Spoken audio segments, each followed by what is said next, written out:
आजच्या कार्यक्रमाचे प्रमुख मार्गदर्शक माननीय प्रशांत खंडेरावजी खाडे सर ते आज आपल्यासमोर उपस्थित आहे. तरी त्यांचा थोडक्यात परिचय मी आपल्यासमोर देत आहे.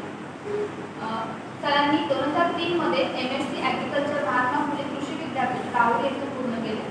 2005 ला MBA मार्केटिंग पंपा येथून पुणे येथून त्यांनी पूर्ण केलेले आहे. 2007 मध्ये सरांची LIC मध्ये डेव्हलपमेंट ऑफिसर या पदाकरिता त्यांची निवड झालेली आहे. 2008 मध्ये स्टेट बँक ऑफ इंडिया मध्ये प्रोफेशनल ऑफिसर म्हणून त्यांची निवड झालेली आहे. आणि 2018 मध्ये MPSC द्वारे घेण्यात येणाऱ्या फॉरेस्ट डिपार्टमेंटच्या परीक्षेत ACF या पदासाठी क्लास 1 च्या पदासाठी त्यांची निवड झाली.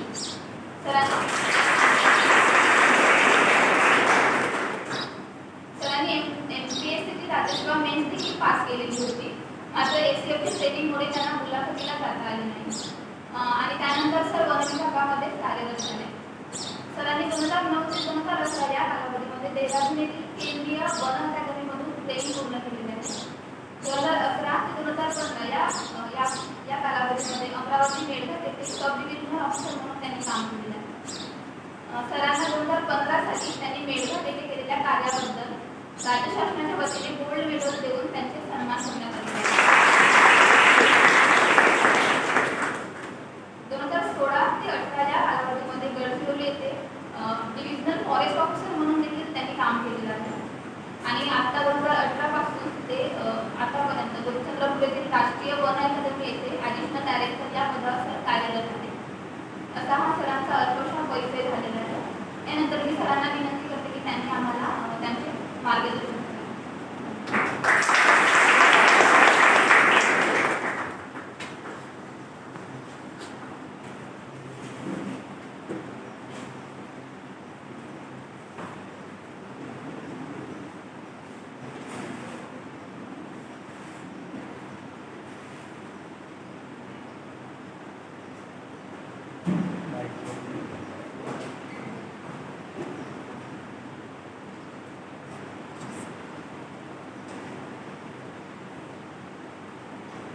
नमस्कार. आवाज येतो शेवटपर्यंत?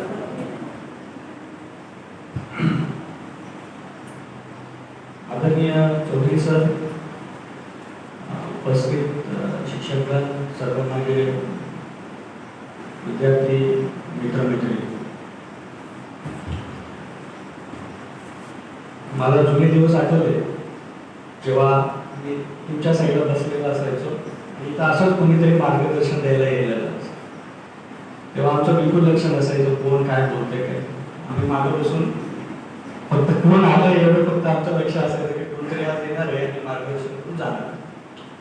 पण मी तुम्हाला निश्चित बोर करणार नाही, तुमचा जास्त वेळ घेणार नाही.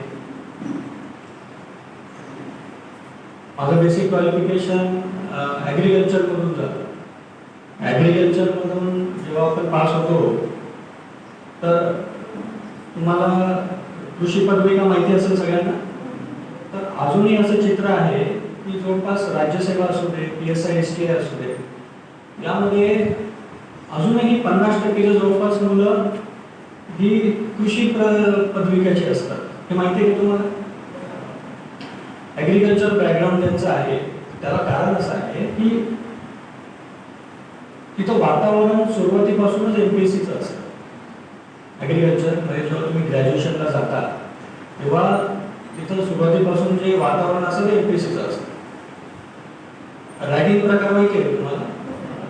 इथं नाही होत ना? फर्स्ट इयरचं रॅगिंग नाही घेतलं तुम्ही? तर तिथं रॅगिंग सुद्धा MPSC वरती होत. म्हणजे MPSCचा लॉंग फॉर्म माहिती आहे का? UPSCचा लॉंग फॉर्म माहिती आहे का? याची राजधानी माहिती आहे का? त्याच्यानंतर याचे राष्ट्राध्यक्षांचं नाव सांग. हे रॅगिंगचा प्रकार असाय. म्हणजे सांगायचं हे तात्पर्य की रॅगिंग सुद्धा MPSC वरती व्हायची. MPSC म्हणा, UPSC म्हणा.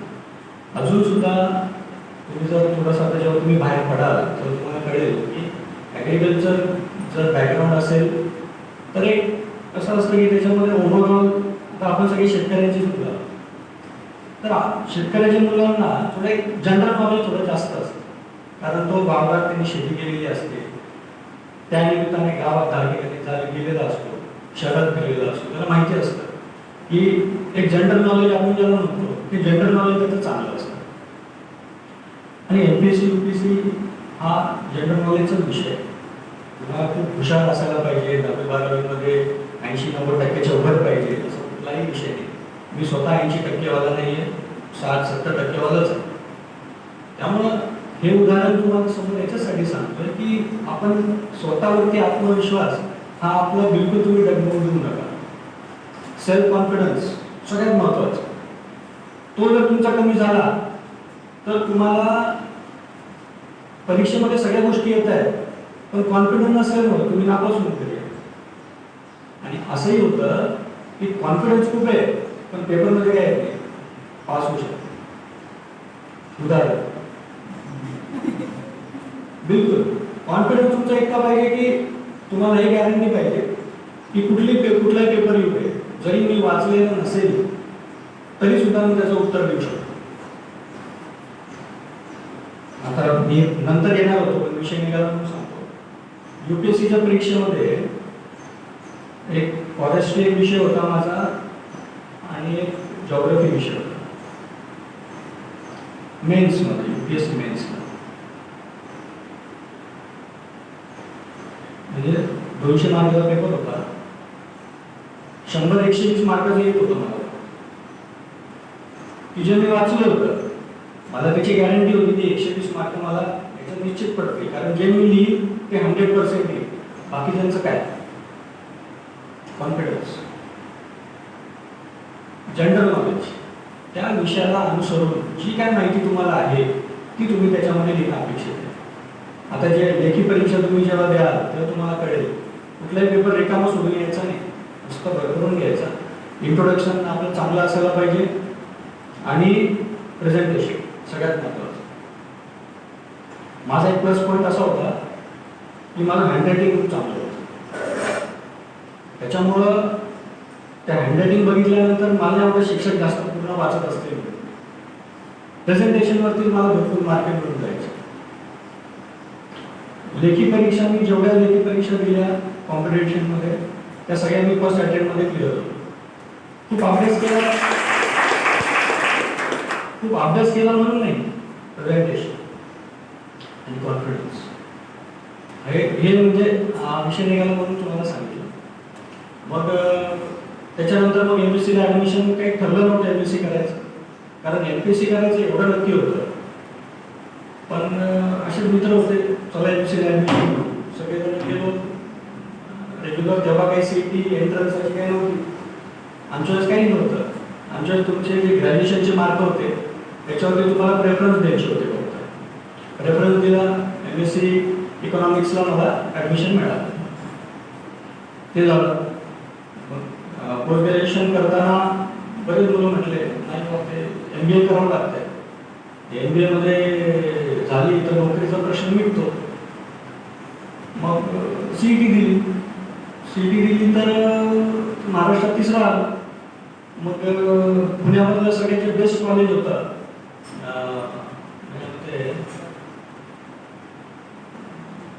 पुणे युनिव्हर्सिटी, MBA मध्ये माझं सिलेक्शन झालं. मग MBA केलं पूर्ण.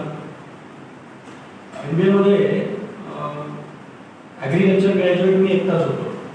त्याच्यामुळे ज्या काही केमिकल्सच्या बी बियाण्यांच्या ज्या कंपन्या होत्या त्यांनी मला लगेच सिलेक्ट केलं आणि मला इंटरव्ह्यूला दिल्लीला बोलवलं. जुवारी इंटरनॅशनल म्हणून एक कंपनी आहे, कोणाला माहिती असेल तर. जुवारी इंटरनॅशनल केमिकलची कंपनी, खतांची कंपनी.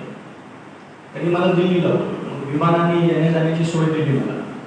गेलो तिथं इंटरनॅशनल बिल्डिंग म्हणून एक आहे दिल्लीला, तिथे इंटरव्ह्यू झाला. व्हाईस प्रेसिडेंटने इंटरव्ह्यू घेतला. इंटरव्ह्यू घेतल्यानंतर तिथेही सिलेक्ट झालो. परत आलो. मी परत येईपर्यंत ते काय म्हणतात लेटर वगैरे पोचलं होतं युनिव्हर्सिटीमध्ये, पुणे युनिव्हर्सिटी. मी आल्यानंतर सगळं अभिनंदन वगैरे झालं आणि ठीक आहे म्हटलं मी करतो जॉईन. तेव्हा काहीतरी माझं पॅकेज 6.8 काहीतरी होतं, 6.8 lakhs per annum. आणि जॉईन करणार तेवढं तिकडे MPSCची ॲड आली. मग ते सगळे शिक्षक आणि प्रिन्सिपल स्वतः माझ्याकडे आले, म्हणजे काय प्रॉब्लेम आहे, तू जॉईन कधी करत आहे? म्हटलं सर असा असा विषय आहे की UPSCची ॲड आली आणि MPSC करणार आहे. म्हणजे इकडे कशाला आला, इंटरव्ह्यू कशाला दिली? आणि त्यांना इतका म्हणजे तो मनस्ताप झाला, कारण प्रायव्हेटमधला जो माणूस आहे तो हा विचार नाही करू शकत की MPSC मध्ये जाईल, क्लासरूम होईल, क्लास होईल. तेव्हा आपण एक नॉर्मल विद्यार्थी असतो. मी बराच प्रयत्न केला, पण मी म्हटलं नाही सर, माझं अंतिम ध्येय MPSC करणं आहे, अधिकारी बनणं आहे. त्यामुळे मी, जरी मला ते दिसतंय समोर की मला एक 5-7 लाखाचं पॅकेज मिळत आहे आणि ते सुद्धा तेव्हा दिल्लीमध्ये with residential facility with car, तेव्हा म्हणजे मी हे सांगतो तुम्हाला 2005-06 15 इयर्स बिफोर, 15 वर्षापूर्वी या सगळ्या फॅसिलिटीज विथ होतं, मी ते ॲक्सेप्ट नाही केलं. आज जे त्यावेळेचे विद्यार्थी माझ्यासोबत जे लागले त्या कंपनीमध्ये, आज ते ऑल इंडिया हेड आहेत. ऑल इंडिया हेड आहेत, कमीत कमी 10 देश फिरून झाले त्यांचे, आणि त्यांचं पॅकेज जवळपास 1-2 कोटीमध्ये आहे. पण तरी मी म्हणतो की काही माझा निर्णय चुकला नाही, कारण त्याला कारण असं आहे की कुठल्या एका अधिकाऱ्यांनी, समजा माझं पद तर ठीक आहे, पण आमचे रेंज फॉरेस्ट ऑफिसर्स असतात, आमच्या आरेकोनी, समजा अंबानीला जर म्हणजे एखादी नोटीस जरी पाठवली, त्यांना स्वतः येऊन तिथं येऊन उभं राहून हजेरी द्यावं लागेल. इतका हा विषय असा असतो की आपल्याला कोणालाही बोलता येतं, कोणाशी आपण चर्चा करू शकतो, बोलू शकतो. त्यानंतर मग MBA झाल्यानंतर एक बॅड लक म्हणा की 2005 ते 9-10 पर्यंत MPSCची ॲडव्हर्टाईजच आल्या नाही. 2 ॲडव्हर्टाईज झाल्या. एक आले PSI-STI ची, त्याच्या जागा काहीतरी होते 68, त्याच्यामध्ये मी प्री पास नाही झालो. दुसरी आली राज्यसेवेची, त्याच्यात जागा होत्या 92, त्याच्यातही पास नाही झालो. आणि माझा वेगळा प्रॉब्लेम होता, मी होतो कॉन्व्हेंटचा, आणि तेव्हा सगळं जे मटेरियल होतं ते होतं मराठीत. मी ते कन्वर्ट करून मी अभ्यास करायचो, पण ते काही जमलं नाही.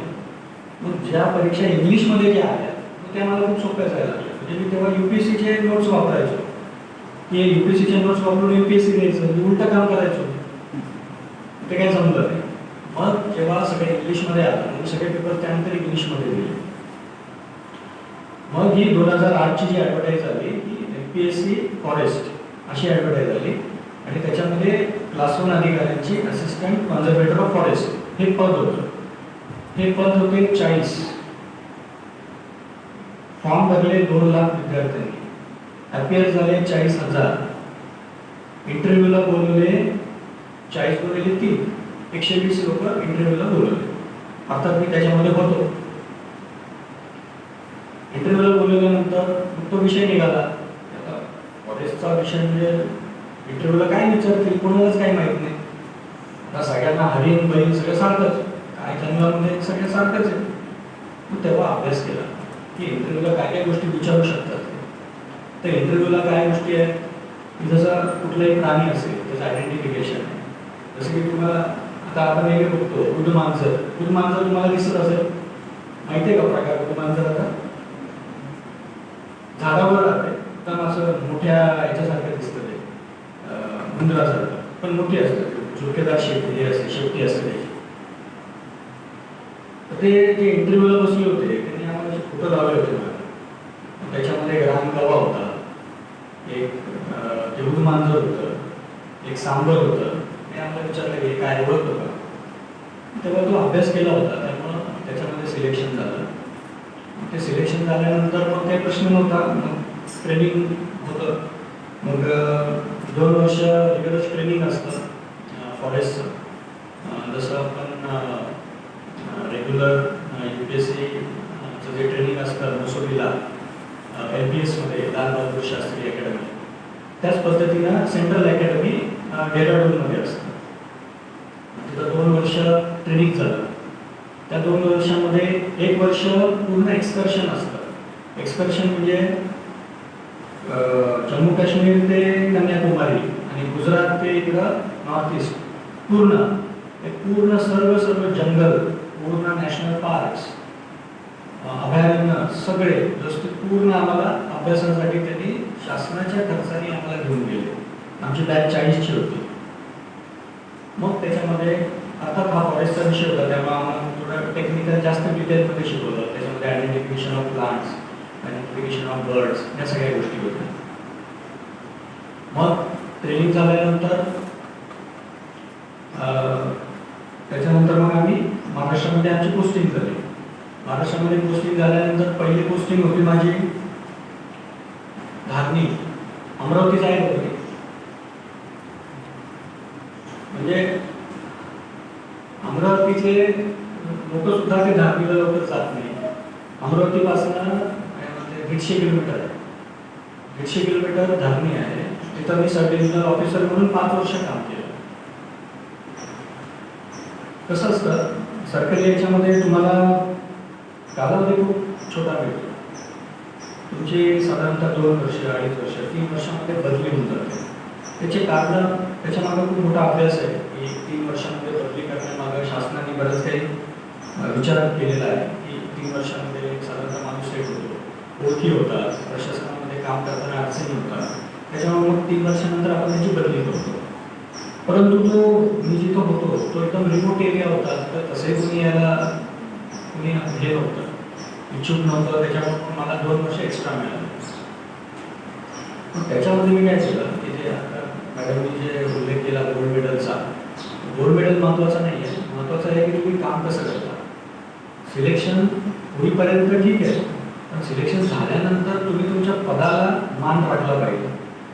मग त्या याच्यामध्ये जसं माझं मॅन्डेट आहे की मी झाडं लावली पाहिजे, मी पशुपक्षींचं रक्षण केलं पाहिजे, नंतर झाडं तोडण्यापासून मी रोखलं पाहिजे, अतिक्रमण रोखलं पाहिजे. तर या ज्या गोष्टी आहेत या मी प्रामुख्याने तिथं या 5 वर्षांमध्ये प्रभावीपणे करू शकलो, कारण मला जास्त कालावधी मिळाला. त्या याच्यामध्ये एक 2-2.5 हेक्टरचा एक छोटा प्लॉट होता. मी नेहमी त्या रोडनी जायचो. मी विचारायचो आमच्या लोकांना की अतिक्रमण झालेलं दिसतंय, कोण लोक येते? गावातलीच लोक आहेत. म्हटलं हे अशा रोडवर येऊन का राहिले, त्याचे शेतकरी दिसत आहेत. हो म्हणजे साहेब, हे कसं आहे की आपला मोकळा प्लॉट होता, प्रत्येकाने आता विभागून घेतलंय. म्हणजे फॉरेस्ट आहे का? हो सर फॉरेस्ट आहे. फॉरेस्टवर तर आपण अतिक्रमण कसं करून घेणार? मग मी त्यांच्याशी चर्चा करायला लागलो. मी हळूहळू इंट्रोड्यूस झालो त्यांना, त्यांच्याशी भेटीगाठी घेतल्या. तुम्ही अतिक्रमण नाही करू शकत तिथं. मग ते म्हणले साहेब आम्हाला उदरनिर्वाहाचा विषय आहे, शेतीमध्ये पाणी नाही, पिकं नाही, आम्ही काय करणार? आम्हाला इथे जमीन मिळाली, आम्ही वास्तव्य सध्या करत आहोत. मग त्यांच्याशी चर्चा करून मी ते अतिक्रमण विरहित केलं. मग त्याच्यामध्ये समजा जास्त लोक होते, 2-4 लोक होते, घरं होते, पण कंपाऊंड वगैरे मोठे. मग त्यांना हळूहळू मी त्यांचं समाधान करून त्यांना मी तिथून बाहेर काढलं. बाहेर काढल्यानंतर मग मी तिथं जवळपास 300 प्रजातींची झाडं तिथं पूर्ण आपल्या विदर्भामधून जमा करून मी तिथं जमा केली, त्यांचं संवर्धन केलं. त्याला इन सिटू प्लांटेशन म्हणतात. इन सिटू प्लांटेशन म्हणजे तुम्ही डायरेक्ट जमिनीवरती लावा आणि त्याचं संवर्धन करा. असे मी मग विदर्भातून जेवढे आपले इंडिजिनस स्पीसीज आहेत, ज्या रेअर एंडेंजर्ड स्पीसीज आहेत, RET स्पीसीज आहेत, त्या स्पीसीज तिथं लावल्या आणि त्यांचं संवर्धन केलं. आणि मग त्याच्यामध्ये जसं तिथं कामं दिसायला लागले तसं मग हळूहळू लोकांचे व्हिजिट वाढायला लागले की हे अतिक्रमण होतं, मध्येच तिथं गार्डन तयार झालं. मग तिथं कलेक्टर साहेब यायला लागले, विभागीय आयुक्त यायला लागले.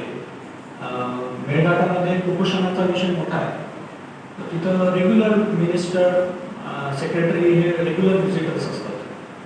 मग ते जे क्षेत्र होतं त्या क्षेत्राच्या मागच हेलिपोर्ट असायचा, मोठं ग्राउंड होतं एका कॉलेजचं. ते तिथंच उतरायचे आणि जेव्हा ते वरून खाली उतरायचे तेव्हा ते दिसायचं त्यांना की हे खूप सुंदर, म्हणजे सगळं उजाड तेवढंच हिरवळ. ते विचारायचे की हे कोणी केलेलं आहे. मग ते तिथं भेटी द्यायचे. मग ते भेटीमध्ये मग मी त्यांना समजून सांगायचो की ते आवश्यक आहे. मग त्यांना ते खूप पटलं. मग त्याच्यानंतर मग ते सगळ्या गोष्टी वाढत गेल्या. त्याचं शासनाने दखल घेतली, ते गोल्ड मेडल वगैरे ते नंतर सगळं मिळालं.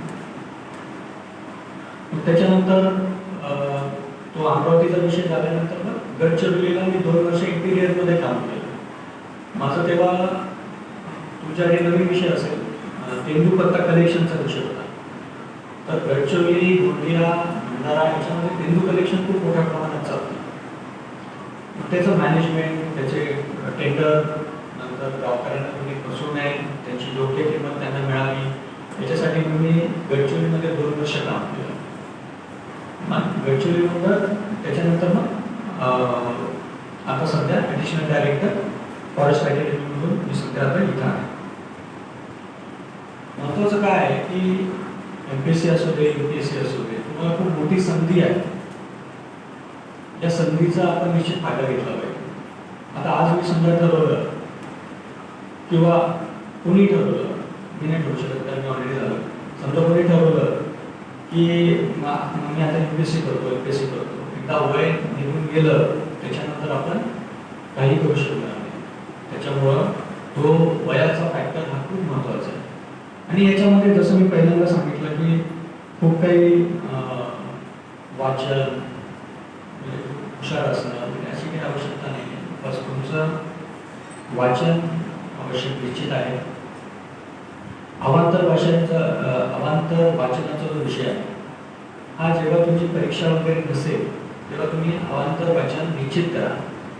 अवांतर वाचन म्हणजे जे पेपरमध्ये संपादकीय येतात, एडिटोरियल्स येतात इंग्लिशमध्ये, त्याच्यामध्ये काय असतं की विविध जे तज्ज्ञ असतात त्या तज्ज्ञ लोकांनी बऱ्याच ठिकाणी जाऊन त्या विषयाची सखोल माहिती घेऊन त्यांनी ते संपादकीय लिहिलेलं असतं. त्याच्यामुळे काय होतं की आपला एक विचार बनतो की अरे हा असा विषय आहे, त्यांनी असा विषय मांडलेला आहे. आपल्याला एक त्या विषयाचं पण ज्ञान होतं आणि जो लेखक आहे त्या लेखकाने ते कशा पद्धतीने मांडलंय याचं सुद्धा आपल्याला कळून येतं. त्याच्यामुळं आपण स्वतः विचार करण्याला आपण तयार होतो. कारण तोपर्यंत आपला विचारच नसतो. आपल्याला जर हेच माहिती नाही की जगात काय सुरू आहे, आपले विचार कसे बनतील. आपण जर वाचलंच नाही की बाहेर काय चालू आहे, आपल्याला कळणारच नाही की जगात काय चालू आहे.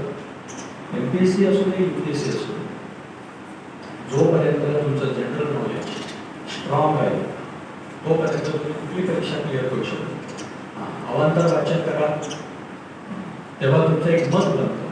तुमचं मत बनल्यानंतर तेव्हा मग तुम्हाला स्वतः तुम्ही विचार करायला लागता. आणि जेव्हा तुम्ही UPSC, MPSCच्या मेन्स किंवा मुख्य परीक्षेचं उत्तर लिहिता तेव्हा MPSCला त्या पुस्तकातलं पाठांतर केलेलं उत्तर अपेक्षित नाही आहे. तुमचं काय मत आहे, तुम्ही त्या विषयाकडे कशा पद्धतीने बघताय हे ते जे चेक करणार आहे ते बघतात की हा कॅन्डिडेट या पोस्टसाठी उपयुक्त आहे का नाही आहे हे तुमच्या उत्तरावरून सिद्ध होतं.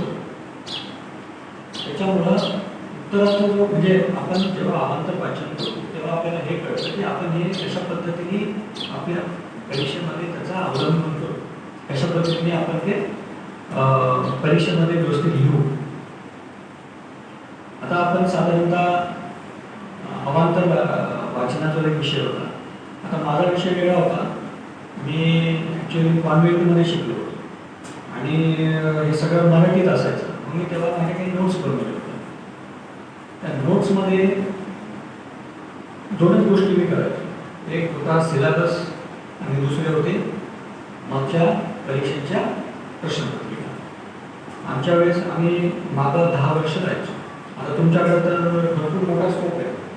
म्हणजे प्रश्नपत्रिकेचा तर तुमच्याकडे 10-20 वर्ष 25 वर्षाच्या प्रश्नपत्रिका असतील. मिळतात का मार्केटमध्ये? सध्या मला काही माहीत नाही काय चालू आहे मार्केटमध्ये. मिळतात. मी कुठलाही क्लास लावला नाही, कुठल्याही ग्रुप डिस्कशनला गेलो नाही, कुठल्याही सिलेक्टेड कॅन्डिडेटच्या मागे पडालो नाही की सर मला सांगा की अभ्यास कसा करायचा. आपल्याला आपलं ध्येय आणि आपल्याला आपलं प्लॅनिंग स्ट्रॅटेजी ही आपल्याला आपलीच आखावी लागते. मी तुम्हाला सांगितलं की असा अभ्यास करा, तसा अभ्यास करा, शक्य आहे का? जेवढे व्यक्ती तेवढी प्रकृती, प्रत्येकाची स्ट्रॅटेजी वेगळी असते, प्रत्येकाची अभ्यास करायची पद्धत वेगळी असते. काही जण दिवसभर अभ्यास करतात, काही उपयोग नाही. काही जण इतके शांत असतात, संध्याकाळी 2 तास अभ्यास करतील, जेवल्यानंतर बस झालं. दिवसभर अभ्यास करण्यापेक्षा जास्त मार्क पडतात. प्रत्येकाचं प्लॅनिंग वेगळं असतं. त्यामुळं ते कोणी काय सांगतंय त्याच्यापेक्षा आपली प्रकृती कशाला साथ देते, आपण कशा पद्धतीने अभ्यास करणं अपेक्षित आहे, हे स्वतःचं प्लॅनिंग स्वतः करा. तुमचा जो दिनक्रम आहे तो दिनक्रम कसा आहे, समजा आता तुम्ही दिवसभर क्लास करताय, क्लास नंतर तुम्हाला सकाळी किती वेळ भेटतोय, संध्याकाळी किती वेळ भेटतोय, अभ्यासिकेमध्ये किती वेळ भेटतोय, या सगळ्याचा आपण एक सारासार विचार करून आपलं स्ट्रॅटेजिक प्लॅनिंग आपण स्वतः करायचं. आणि क्लासेसचा जो विषय आहे, क्लासेस हा विषय फक्त तुमचा इंट्रोडक्शन देण्यासाठी ठीक. अभ्यास जो विषय आहे हा अभ्यास आपल्यालाच करायचा आहे. तुम्हाला क्लास काय तुमच्याकडून पाठांतर करून घेणार नाही. बरं, विषय एवढा मोठा आहे, इतके विषय आहे की क्लास तुमच्याकडून ABCD सारखं पाठ तर करून घेणार नाही. क्लास निश्चित तुम्हाला डायरेक्शन देऊ शकतो की कशा पद्धतीने अभ्यास करायचा, कशा पद्धतीने समोर जायचं, कुठल्या विषयाला किती महत्त्व द्यायचं, कुठल्या विषयाला कमी महत्त्व द्यायचं, हे महत्त्वाचं आहे. आणि वाचनाचा जो विषय आहे यामध्ये तुम्हाला काय वाचायचं आहे याच्यापेक्षा काय वाचायचं नाही आहे हे कळायला पाहिजे. आता उदाहरणार्थ तुम्ही रोज वर्तमानपत्र वाचत असाल, मला वर्तमानपत्र वाचायला 8 ते 10 मिनिटं लागते, संपला विषय, साईडला करून ठेवू. वर्तमानपत्र वाचताना तुम्हाला क्लिक झालं पाहिजे, अरे हे आपल्या कामाचं आहे, आपल्या कामाचं आहे, निश्चित वाचा. समोर कामाचं नाही आहे, समोर आपल्या दृष्टीने काय महत्त्वाचं आहे, राष्ट्रीय स्तरावरती कुठली घडामोड झाली आहे का, इंटरनॅशनल स्तरावरती कुठली घडामोडी घडली आहे का, खेळ असेल, विंबल्डन असेल, क्रिकेट असेल. पण वरच्या लेवलला रणजी ट्रॉफी वगैरेची काही गरज नाही, गल्ली बोर्डातल्या क्रिकेटच्या पण बातम्या येतात, काय गरज आहे. पॉलिटिकल इश्यूज असतात, हे असे म्हटले ते तसे म्हटले, काय करायचे आपल्याला. आपला विषय काय, विंबल्डन यांनी जिंकली, पास महत्वाचं आहे आपल्याला. 2019 मध्ये विंबल्डन यांनी जिंकली, मेन्स यांनी जिंकली, वुमन्स यांनी जिंकली, मिक्स यांनी जिंकली. संपला, आपले 18 बाईट तयार झाले. पुढचा विषय, सगळ्यात मोठी कुठली वास्तू तयार झाली असेल, जसं आता स्टॅच्यू ऑफ युनिटी ना, स्टॅच्यू ऑफ युनिटी तयार झाली. नंतर भारतामधलं जगामधलं सर्वात मोठं क्रिकेट स्टेडियम तयार झालं आहे, ते कुठं आहे. या गोष्टी आपल्याला वाचन करणं आवश्यक. निरर्थक गोष्टी, म्हणजे तुम्ही निरर्थक गोष्टी जर टाळल्या तर ज्याला अर्थहीन गोष्टी आहेत, ज्याला अर्थ आहे त्या गोष्टींना तुम्ही जास्त वेळ देऊ शकता. तुम्हाला एकदा कळालं की ठीक आहे, आता परीक्षेला वेळ आहे आणि या पेपरमध्ये आज फॅक्च्युअल क्वेश्चन्स काही नाही, जास्त काही महत्त्वाचं नाही आहे, पण ठीक आहे, तेव्हा तुम्ही एडिटोरियल्स, संपादकीय हे विषय तुम्ही त्याच्यामध्ये घेऊ शकता. संपादकीय वाचणं खरंच खूप आवश्यक आहे, कारण संपादकीय वाचूनच, म्हणजे MPSC असू दे, UPSC असू दे, मेन्समध्ये MPSC हा मॅक्झिमम प्रयत्न करते की तुम्हाला हे प्रश्न येऊ नये. कॉम्पिटिशन इतकी वाढली आहे की अवघड, दिवसेंदिवस पेपर अवघड होत चालले. त्याच्यामुळं MPSC कुठंतरी एकदा तो विषय पेपरात येऊन गेला असेल, एकदा बातम्यांमध्ये येऊन गेला असेल, तो विषय MPSCच्या दृष्टीने महत्त्वाचा आहे, पण आपल्या दृष्टीने महत्त्वाचा नव्हता, आपण त्याच्याकडे दुर्लक्ष केलं आणि तोच प्रश्न MPSC मध्ये 20 मार्कासाठी आला. हे समजा उदाहरणार्थ 5 इयर प्लॅन माहिती असेल ना तुम्हाला, पंचवार्षिक योजना. तर पंचवार्षिक योजना समजा आता करंटची, आता कुठली सुरू आहे पंचवार्षिक योजना, तर 15वी पंचवार्षिक योजनेमध्ये कृषी क्षेत्राला काय महत्त्व दिले गेले, हा 20 मार्काला समजा तुमच्या MPSC मेन्सला प्रश्न आला आणि याचं संपादकीयमध्ये व्यवस्थित ॲनालिसिस जर आला असेल आणि ते जर तुम्ही वाचलेलं असेल तर तुम्हाला परत अभ्यास करायची गरज नाही. तुम्हाला बरोबर रिकॉल होणार की अरे आपण त्या पेपरमध्ये वाचलं होतं, पूर्ण तुम्ही त्याचं सविस्तर व्यवस्थित उत्तर देऊ शकता. त्यामुळं आणि दुसरा विषय, ते आता मार्केटमध्ये बरेच ठोकळे निघाले, जेवढा मोठा ठोकळा तेवढा तो जास्त खपतो आणि तेवढे जास्त महाग पण असतो. आता सध्या काय परिस्थिती मला माहिती नाही, पण आमच्या तुम्ही ठोकळ्याला कधीच हात लावला. आमच्या छोटे छोटे पुस्तक होते, बस NCERT साधे 5वी ते 12वीचं जे आपले मराठी मीडियमची जी पुस्तकं असतात ती NCERTची पुस्तकं इंग्लिशमधली आणि प्रतियोगिता दर्पण आणि अजून एकदम असे तेव्हा मॅगझिन्स होते, करंट अफेअर्स होते. याच्या बाहेर आम्ही गेलो नाही. के सागर खूप फेमस होतं त्यावेळेस.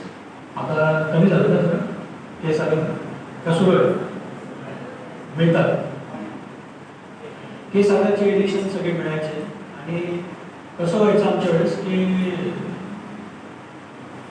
जे फॅक्च्युअल क्वेश्चन जे असायचे तेव्हा आम्ही त्याच्यात चुका निघायच्या. म्हणजे साधारणतः 1000 प्रश्न असतील तर एक 30-40 प्रश्न चुकीचे असायचे. म्हणजे तुम्ही जेवढं लोकल हे घ्याल पब्लिकेशन्स तेवढं त्याच्यामध्ये चुका पण जास्त असतात. आणि असं धरून चाललं की तुम्ही तेच वाचाल आणि तेच परीक्षेमध्ये आलं तर त्या चुका तुम्हाला तिथं बोलावं लागतील. त्याच्यामुळे स्टँडर्ड पब्लिकेशन वाचा. त्याच्यानंतर जे मार्केटमध्ये चांगली पुस्तकं आलेली आहेत ती वाचा. आणि सगळ्यात जास्त भर जो आहे तो पेपरवर द्या. पेपर तुम्हाला फॅक्च्युअल क्वेश्चन्स आणि म्हणजे आपले ब्रॉड क्वेश्चन दोन्हीसाठी तुम्हाला खूप उपयुक्त ठरेल. त्याच्यानंतर प्रशासनामध्ये काम करताना आपल्याला भरपूर गोष्टी महत्त्वाच्या असतात. जसं की आता आपण कुठल्या सरकारी कार्यालयामध्ये जातो मला दिसतं की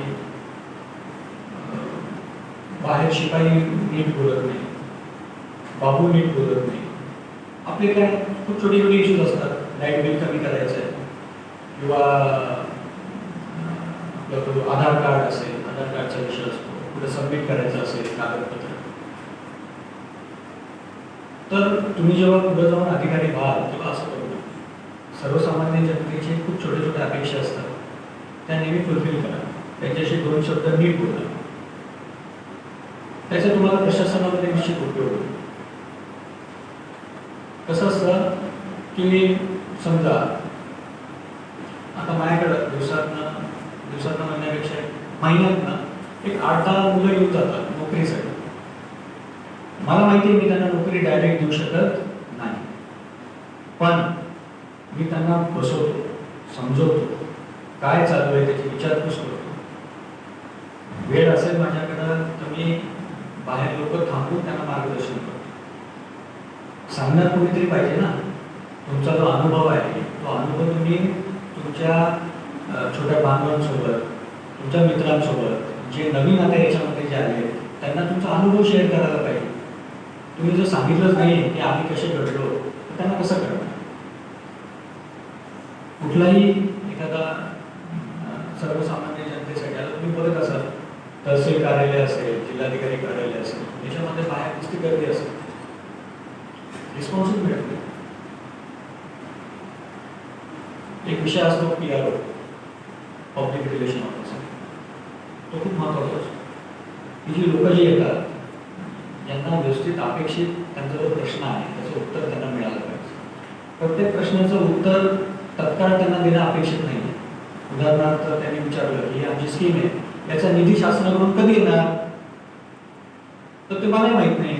किंवा जिल्हाधिकारी कार्यालय असेल तर जिल्हाधिकारी महोदयांना पण ते माहित नाही की निधी कधी येणार. पण त्यांना तिथं तुम्ही व्यवस्थित समजून सांगू शकता की ठीक आहे तुमचं हे प्रपोजल आम्हाला प्राप्त झालेलं आहे. जेव्हा निधी येईल तेव्हा तुम्हाला SMS येईल, तुम्हाला फोन येईल, तुम्हाला टपाल येईल. या गोष्टी तुम्ही व्यवस्थित त्यांना समजून सांगू शकले पाहिजे. अधिकारी झालं किंवा सरकारी नोकरी लागली की लगेच माणसामध्ये बदल होतो. तसा होऊन देऊ नका, बिलकुल होऊ देऊ नका. माझे अजूनही मित्र भेटले तर ते मला म्हणतात तुझ्यात काहीच बदल नाही झाला. बदल कशाला व्हायला पाहिजे. अधिकारी झालं म्हणजे तुम्ही काय झालं, तुम्ही तेच आहात, पण तेच खातो, तेच पितो, काय वेगळं करतो, काही नसतं. आणि असं असतं की जेवढा मोठा अधिकारी तेवढा तो डाऊन टू अर्थ असतो. तुम्ही मोठ्या मोठ्या अधिकाऱ्यांना भेटायला असतात तुम्ही बघा, जेवढा मोठा अधिकारी असतो ना तो तेवढा सॉफ्ट बोलतो, नीट बोलतो, पाहिजे तेवढंच बोलतो आणि खूप पोलाइटली बोलतो. असा अनुभव आला असेल ना तुम्हाला. कधी जिल्हाधिकारी मध्ये येतात, कधी विभागीय आयुक्त असतात, ही लोक कशी बोलतात, सॉफ्टली बोलतात, शांततेत बोलतात, कारण त्यांचा अभ्यास तेवढा झालेला असतो. हा एक विषय होता. आणि जरी तुमचा हा जो MPSC UPSC तरी आपण त्याला कट थ्रू कॉम्पिटिशन म्हणतो, की समजा आता माझं उदाहरण दिलं की 2 लाख फॉर्म भरला होता, 10,000 पास झाले, पण त्यांनी काही फरक पडत नाही. कोणाचा किती अभ्यास आहे, याचं काय चालू आहे, त्याचं काय चालू आहे, हा काय वाचतोय, तो काय करतोय, काय घेणं देणं नाही आपल्याला. आपला सिलेबस, आपला मागच्या प्रश्नपत्रिका, आपलं प्लॅनिंग आणि आपण कुठेही गेलो नाही, 4 भिंतीमध्ये बसून अभ्यास केला. तर मला माहिती होतं या सिलेबसच्या बाहेर विचारून काय विचारणार आहे MPSC. त्यामुळं जास्त वेळ इकडे तिकडे न घालवता आपल्या आपला जो हे आहे आत्मविश्वास तो कमी होऊन देऊ नका, आणि तोच अभ्यास आपल्याला पुढं कामी येणार आहे. त्याच्यानंतर अजून तुमचा विषय महत्वाचा होता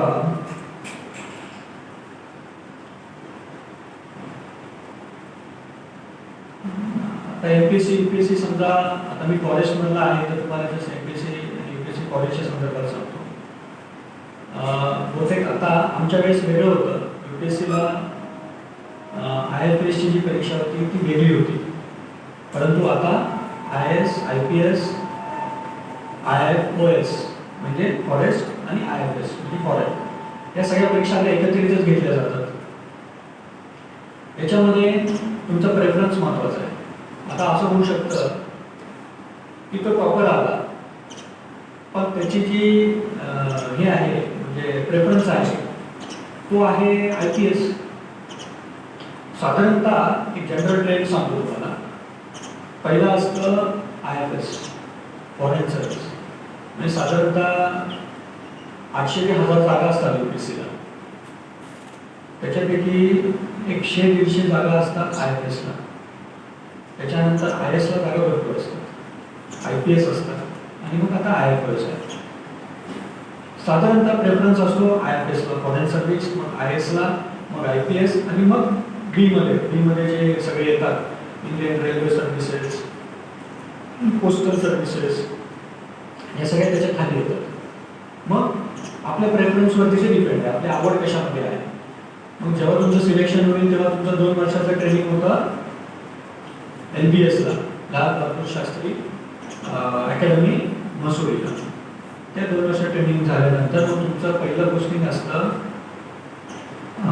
असिस्टंट कमिशनर किंवा ट्रायबल ऑफिसर. प्रोजेक्ट ऑफिसर माहिती आहे का तुम्हाला? म्हणजे ट्रायबलमध्ये असतात प्रोजेक्ट ऑफिसर, असिस्टंट कमिशनर म्हणून ते जॉईन होतात. 1-2-3 वर्षाचा त्यांचा एक्सपिरियन्स झाल्यानंतर मग कलेक्टर म्हणून, म्हणजे SDOचे चार्ज देतात सब डिव्हिजनल ऑफिसरचा, मग कलेक्टर म्हणून त्यांची पोस्टिंग होते. साधारणतः रिटायर होता सेक्रेटरीपर्यंत. एक IAS झालेला विद्यार्थी रिटायर होता सेक्रेटरीपर्यंत जातो. आणि MPSCचा विषय झाला तर तुम्हाला माहितीच असेल, समजा तुम्ही डेप्युटी कलेक्टर डायरेक्ट झाले तर डेप्युटी कलेक्टरचं तुम्ही विभागीय आयुक्त आणि सेक्रेटरीपर्यंत सुद्धा जाऊ शकता. आणि सेक्रेटरीमध्ये सुद्धा 2-3 पदं आहेत, म्हणजे फक्त सेक्रेटरी आहे, चीफ सेक्रेटरी आहे, ॲडिशनल चीफ सेक्रेटरी आहे, चीफ सेक्रेटरी आहे.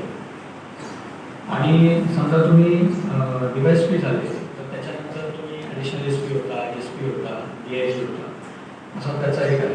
आता समजा माझा विषय घेतला MPSC फॉरेस्ट, तर याच्यामध्ये तुम्ही आता समजा माझं जे पद होतं ते असिस्टंट कन्झर्वेटर फॉरेस्ट होतं, त्याच्यानंतर डिव्हिजनल फॉरेस्ट, त्याच्यानंतर कॉन्झर्वेटर, त्याच्यानंतर चीफ कॉन्झर्वेटर ऑफ फॉरेस्ट. म्हणजे आता चंद्रपूरला इन्चार्ज जे आहेत ते चीफ कॉन्झर्वेटर ऑफ फॉरेस्ट आहे. विदर्भामध्ये फॉरेस्टची पदं जास्त आहेत. त्याला कारण असं आहे की आपल्याकडे जंगल क्षेत्रही जास्त आहे. आता गडचिरोलीचा जर विषय घेतला तर गडचिरोलीमध्ये 5 DFO आहेत. म्हणजे गडचिरोली, आलापल्ली, सिरोंचा, भामरागड असे 5, आणि वडसा असे 5 DFO फक्त गडचिरोलीमध्ये आहेत. का? कारण वनक्षेत्र तेवढं जास्त आहे. तेच समजा आपण मराठवाड्यामध्ये गेलो किंवा पश्चिम महाराष्ट्रामध्ये गेलो तर पुण्याला 1 DFO आहे, किंवा औरंगाबादला 1 DFO आहे. हा फरक पडतो. प्रशासकीय जेव्हा तुम्ही काम करता तेव्हा तुम्हाला खूप मोठी संधी समोर असते. आणि तुम्ही जसं मी आता मागं म्हटलो तसं तुम्ही तुमचा व्यवहार तुमच्या सर्वसामान्य जनतेशी बोलताना आपला जो पेस असला पाहिजे बोलण्याचा तो खूप व्यवस्थित असला पाहिजे. आता इथलं एक विषय निघावून इथलं एक उदाहरण सांगतो. अकॅडमी ला एक संरक्षण भिंत बांधायची होती. संरक्षण भिंत बांधताना अतिक्रमण झालं होतं सगळं. त्याच्यामध्ये पूर्ण ते म्हशीचे गोठे वगैरे सगळं असं सगळं पॅक झालं. अतिक्रमण काढणं सगळ्यात अवघड, सगळ्यात अवघड. मग सगळ्या लोकांशी चर्चा करणं अपेक्षित होतं. पहिली गोष्ट स्थानिक लोकांशी, दुसरी गोष्ट लोकप्रतिनिधींशी, त्याच्यानंतर महसूल प्रशासन, पोलीस प्रशासन, या सगळ्या लोकांशी चर्चा करणं आवश्यक होतं. आणि त्याच्यामधून कारण तुम्हाला जेव्हा अशी काही गोष्टी मोठ्या करायच्या असतात तेव्हा तुम्हाला सगळ्यांची मदत घ्यावी लागते. उदाहरणार्थ ठीक आहे, माझ्याकडे पण म्हणजे आमच्या अधीनस्थ जे अधिकारी आहेत त्यांच्याकडे ड्रेस आहे, त्यांना पण गन आहे. पण आमचा जो विषय येतो तो फक्त वन क्षेत्रामधला येतो. आम्हाला जेव्हा सिटीमध्ये काही काम करायचं असेल तेव्हा आम्हाला पोलीस प्रशासनाची मदत घ्यावी लागते. पोलीस प्रशासनाला पाचारण करण्यात आलं, ते आले.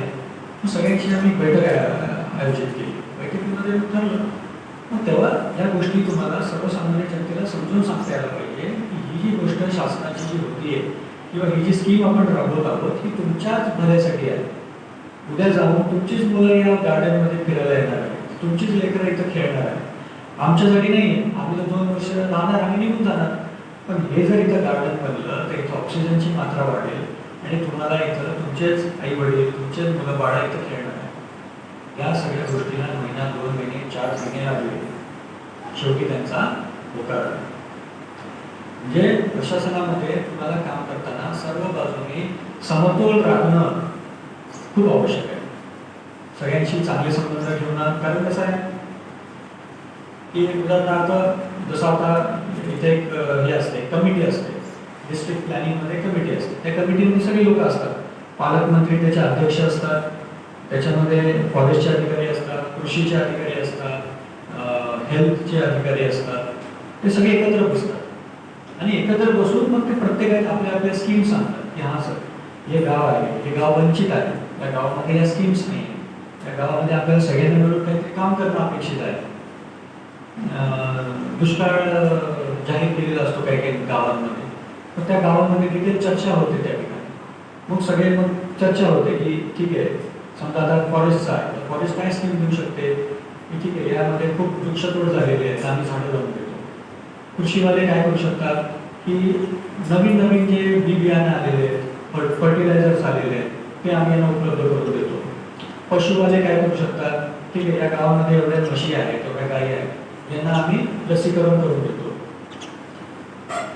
जेव्हा सगळेजण एकत्र बसतात तेव्हा ते जे गाव आहे ते सर्व अंगाने त्या गावाचा विकास होतो. आणि हेच आपण समजा व्यवस्थित बोलत नसू तर तुम्हाला कोणाच्याच डिपार्टमेंटची साथ लागणार नाही, ना तुम्हाला तुमच्या संलग्न अधिकाऱ्यांची साथ लागेल, ना तुम्हाला स्थानिकांची साथ लागेल. त्यामुळं आपला विचार करण्याचा जो हे आहे तो पहिले बदला आणि सेल्फ कॉन्फिडन्स ठेवा, जेणेकरून आपल्याला तो इश्यू येणार नाही की आपल्याला कुठल्याही परीक्षा आपण क्लिअर होत नाही, हा विषय आपल्या डोक्यातनं आपण काढू शकतो. त्याच्यानंतर सगळ्यात महत्त्वाचा विषय असा होता की अभ्यास करताना सातत्य पूर्ण ठेवा. असं अजिबात करू नका की ठीक आहे 4 दिवस अभ्यास केला आणि 2 दिवस टाइमपास केला. जसं जो नियम आपल्या पोटाला लागू होतो, जो नियम आपल्या व्यायामाला लागू होतो, तो सेम नियम आपल्या अभ्यासाला सुद्धा लागतो. तुमचा 2-3 दिवसाचा गॅप म्हणजे तुम्ही आठवड्याभर मागे जाता. त्यामुळं किती का कमी असे ना तुमचा गॅप पडून देऊ नका. सातत्यपूर्ण जर तुमचा व्यवस्थित अभ्यास राहिला तर तुम्ही निश्चितपणे एका ठराविक परीक्षेमध्ये तुम्ही क्लिअर होऊ शकता. आणि सर्वात महत्त्वाचं सेल्फ कॉन्फिडन्स. सेल्फ कॉन्फिडन्स तुमचा बिलकुल कमी होऊन देऊ नका. तर फॉरेस्टमध्ये काम करताना तर भरपूर आता मी वनाधिकारी असल्यामुळं फॉरेस्टमधल्या काही गोष्टी तुम्हाला जर सांगून ठेवतो. हे फॉरेस्टमध्ये काम करताना आपल्याला बऱ्याचशा गोष्टी समजून बघाव्या. जसं की आता आमचं काम आता ठीक आहे, मी सध्या अकॅडमीमध्ये आहे त्यामुळे माझा विषय फक्त ट्रेनिंग देणं आणि जे सेशन्स घेणं, हे सध्या माझं एवढंच काम आहे. पण हेच माझं पोस्टिंग जेव्हा फील्डमध्ये होतं तेव्हा मग माझ्याकडे खूप मोठा एरिया असतो. उदाहरणार्थ आता जसं ताडोबा सरांना माहिती आहे, जसं ताडोबामध्ये आपण गेल्यानंतर माझ्या अंडर कमीत कमी 20,000 हेक्टर एवढा मोठा एरिया माझ्या अंडर येऊ शकतो. मग त्याच्यामध्ये काय काय कामं असतात, समजा त्या शिकाऱ्यांवरती लक्ष ठेवणं. आपण लहानपणी ऐकलं की शिकारी येतो, दाणे टाकतो, ते झाडं टाकतो. म्हणजे अजूनही लोक येतात, शिकारीच्याच उद्देशाने येतात, शिकार करतात. त्यांच्यावरती आम्हाला भयंकर वॉच ठेवावं लागतं. मग त्याच्यामध्ये काही ठिकाणी CCTV असेल, काही ठिकाणी आमचे जे ग्राउंड स्टाफ असतात ते पेट्रोलिंग असेल, दिवस रात्र पेट्रोलिंग चालतं.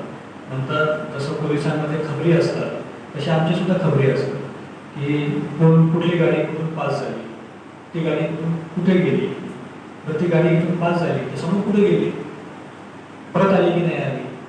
म्हणजे ती गाडी जर गेली आणि जर परत आली नाही याचा अर्थ ती गाडी आतमध्ये आहे जंगलामध्ये. म्हणजे त्यावर तुम्हाला लक्ष ठेवणं अपेक्षित आहे. त्याच्यानंतर विविध प्रकारचे झाडं लावणं. आज आपण बघतो की वड असेल, पिंपळ असेल, हे जे स्थानिक वृक्ष जे आहेत हे विलुप्त होत जातात. जे काय आपल्या आजूबाजूला जे लावलेले आहेत ते मोठे वृक्ष दिसतात. प्लांटेशन होत आहे, निश्चित होत आहे, परंतु आपला सुद्धा कुठेतरी त्याच्यामध्ये सहभाग होणं अपेक्षित आहे. आपण सगळे शेतकऱ्याची मुलं आहोत. कुठेही आपण समजा घरी गेलो, गावाकडे गेलो, शेतामध्ये गेलो, लावा ना 2 झाडं लावा. तुम्हाला एक त्याचं वेगळं समाधान मिळतं की आपण झाड लावले. तुम्हाला ते मोठं होताना बघता येतं. एक लहान लेकरू जसं सांभाळतात ना तसं झाडाला सांभाळावं लागतं. आणि आम्ही जेव्हा झाडं लावतो जंगलामध्ये तेव्हा आम्ही ते निसर्गाच्या हवाले सोडून देतो, कारण त्याला काही प्रोटेक्शन नसतं, काही नसतं. मग त्याच्यामध्ये आम्हाला स्थानिकांची खूप मदत लागते.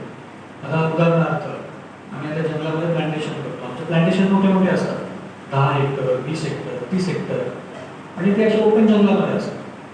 मग त्याच्यामध्ये जे आजूबाजूचे जे गावकरी असतात ते त्याच्यामध्ये चराई करतात. चराई करणं म्हणजे काय की ते जे छोटे छोटे वृक्ष जे आपण लावलेले आहेत ते वृक्ष खाऊन टाकणे. आणि एकदा का गायीनी किंवा बकरीने त्या वरचा शेंगा खाल्ला की ते झाड काही लवकर फुटत नाही, लवकर काही त्याला पालवी येत नाही. त्याच्यामुळं जेव्हा तुम्ही प्रशासनामध्ये याल तेव्हा तुम्हाला स्थानिकांशी कुठलाही विषय असू दे, आरोग्य असू दे, कृषी विभाग असू दे, फॉरेस्ट असू दे, मंत्रालय असू दे, मंत्रालयामध्ये सुद्धा स्थानिक लोक सगळी जाऊन तिथे बसतात. त्याच्यानंतर पोलीस असू दे. आता तुम्ही बरेचसे जण PSI STIचा अभ्यास करत असाल तर PSI म्हणजे पोलीस प्रशासनाला तर सर्वात जास्त स्थानिकांशी संबंध ठेवावा लागतो. त्यांच्या अडीअडचणी त्यांना माहीत असायला लागतात, त्यांचे उद्योगधंदे माहीत असावं लागतात. एखादा माणूस चुकीची कामं करत असेल तर त्याची गुप्त माहिती तुम्हाला मिळालेली असली पाहिजे. हे जेव्हा तुम्ही तुमचं नेटवर्किंग सुरू कराल तेव्हा तुम्ही तुमच्या प्रशासनामध्ये तुम्ही यशस्वी व्हाल. त्याच्यामुळं हाच म्हणजे माझ्याकडनं ते एवढंच आहे. मी काय खूप मोठा वक्ता वगैरे नाही आहे. आज सगळ्यात माझा आवडता श्रोता कोण असेल तर मुलं, विद्यार्थी. कारण बऱ्याचशा गोष्टी सांगता येतात, बऱ्याचशा गोष्टी माहीत नसतात, कॉन्फिडेंटली बोलता येतात त्यांना, आहे की. तर फॉरेस्टमध्ये एक आमच्या अकॅडमी मार्फत आम्ही एक, जसं सरांनी मागच्या विषयी झाला असेल तुमच्या कुलगुरू सर आले होते, तुम्ही होते सगळे ना. आम्ही एक छोटासा एक कोर्स सुरू करत आहोत, इंट्रोडक्शन टू फॉरेस्ट. याच्यामध्ये विद्यार्थ्यांना आम्ही इंट्रोड्यूस करतो त्या फॉरेस्टला. आता जरी तुम्ही सगळे विदर्भातले असाल, जंगल आपल्या आजूबाजू जंगल आहे, पण जंगलामध्ये काय कामं होतात, कशा पद्धतीने होतात हे आपल्याला बिलकुल आपण आतमध्ये शिरत नाही. त्याच्यामध्ये काय काय गोष्टी होतील की तालुक्याची सफारी होऊ शकते एखादी. त्या सफारीमध्ये मग तुम्हाला वेगवेगळे प्राणी बघायला मिळतील, वेगवेगळे प्रजाती बघायला मिळतील. त्याच्यानंतर एक जंगल वॉक राहील. त्या जंगल वॉक नंतर तुम्हाला एक बर्ड वॉचिंग करता येईल. मग वेगवेगळ्या प्रजातीची जे मेडिसिनल प्लांट्स असतात त्याची तुम्हाला माहिती दिली जाईल. असा एक छोटा कोर्स आम्ही सुरू करत आहोत, जस्ट आता पाईपलाईनमध्ये आहे. तो झाल्यानंतर पहिला प्रेफरन्स माझा तुमच्याच कॉलेजला राहील.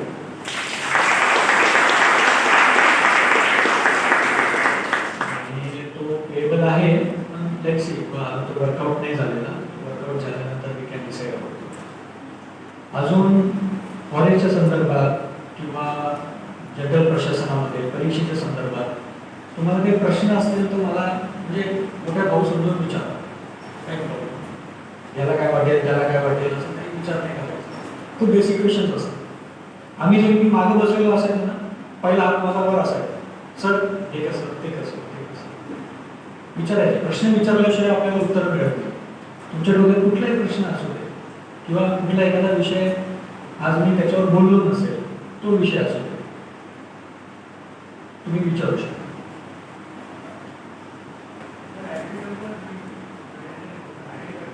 हां आपण शेतीमध्ये जो विकास करतो हां आपण आपल्या शेतीमध्ये जर काही विकास करतो हां. शेतीमध्ये विकास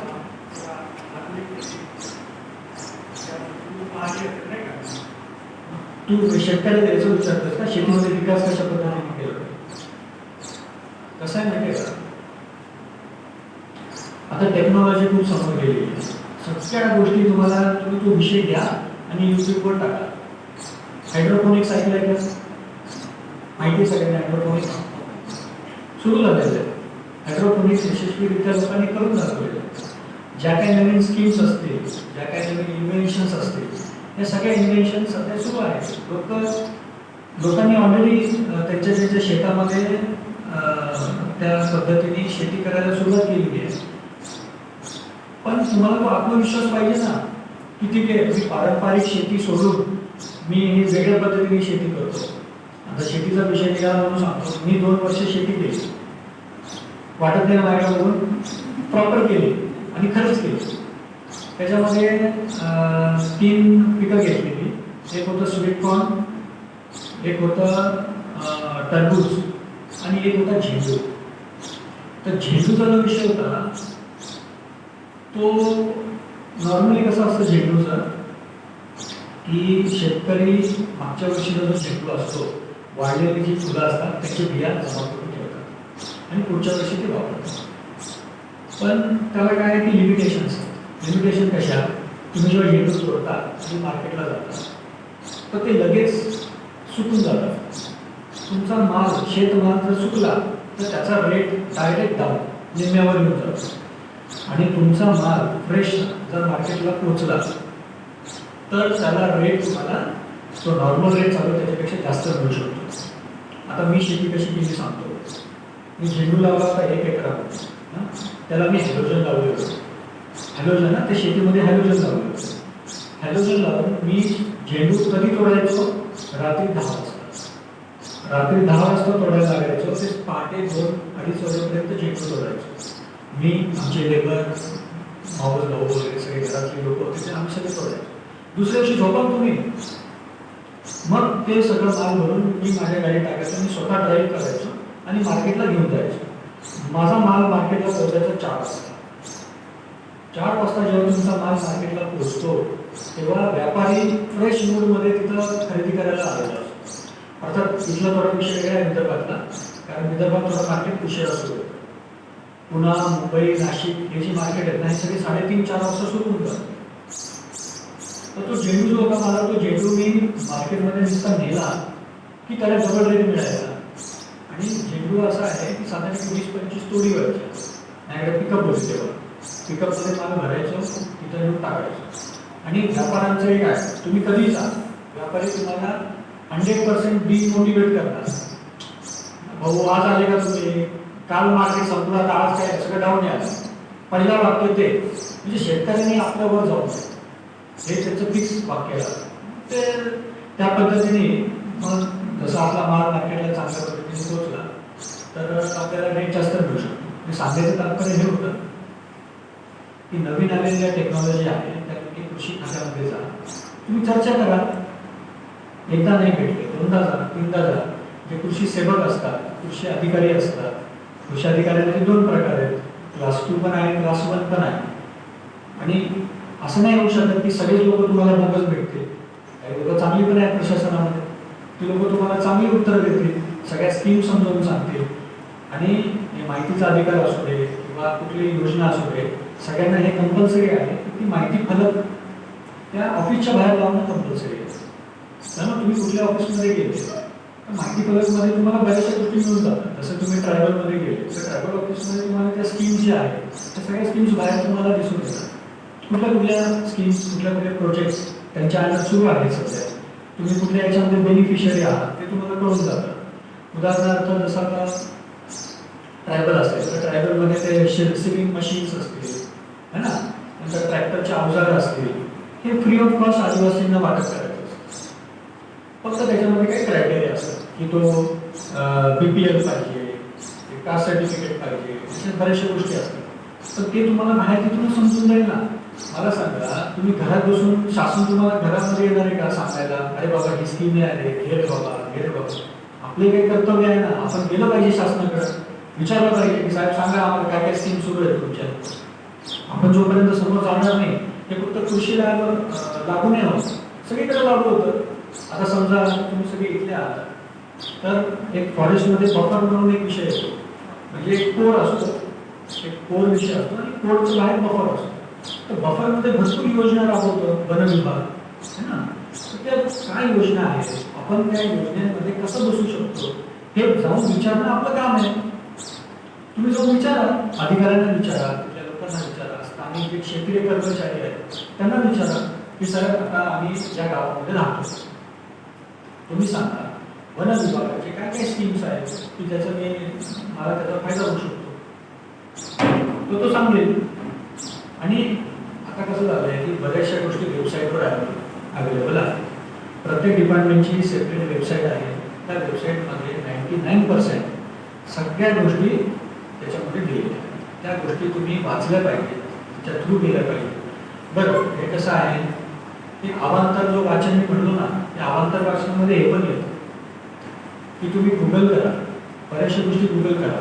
आता समजा उदाहरणार्थ ग्रीन कॉरिडॉर ऐकलंय, ग्रीन कॉरिडॉर म्हणजे आता जे NHAI आहे, national highway authority of India, यांच्या मार्फत जे मोठे मोठे हायवे बनतात, या हायवेच्या आजूबाजूला आपल्याला मोठी मोठी झाडं लावणं अपेक्षित आहे.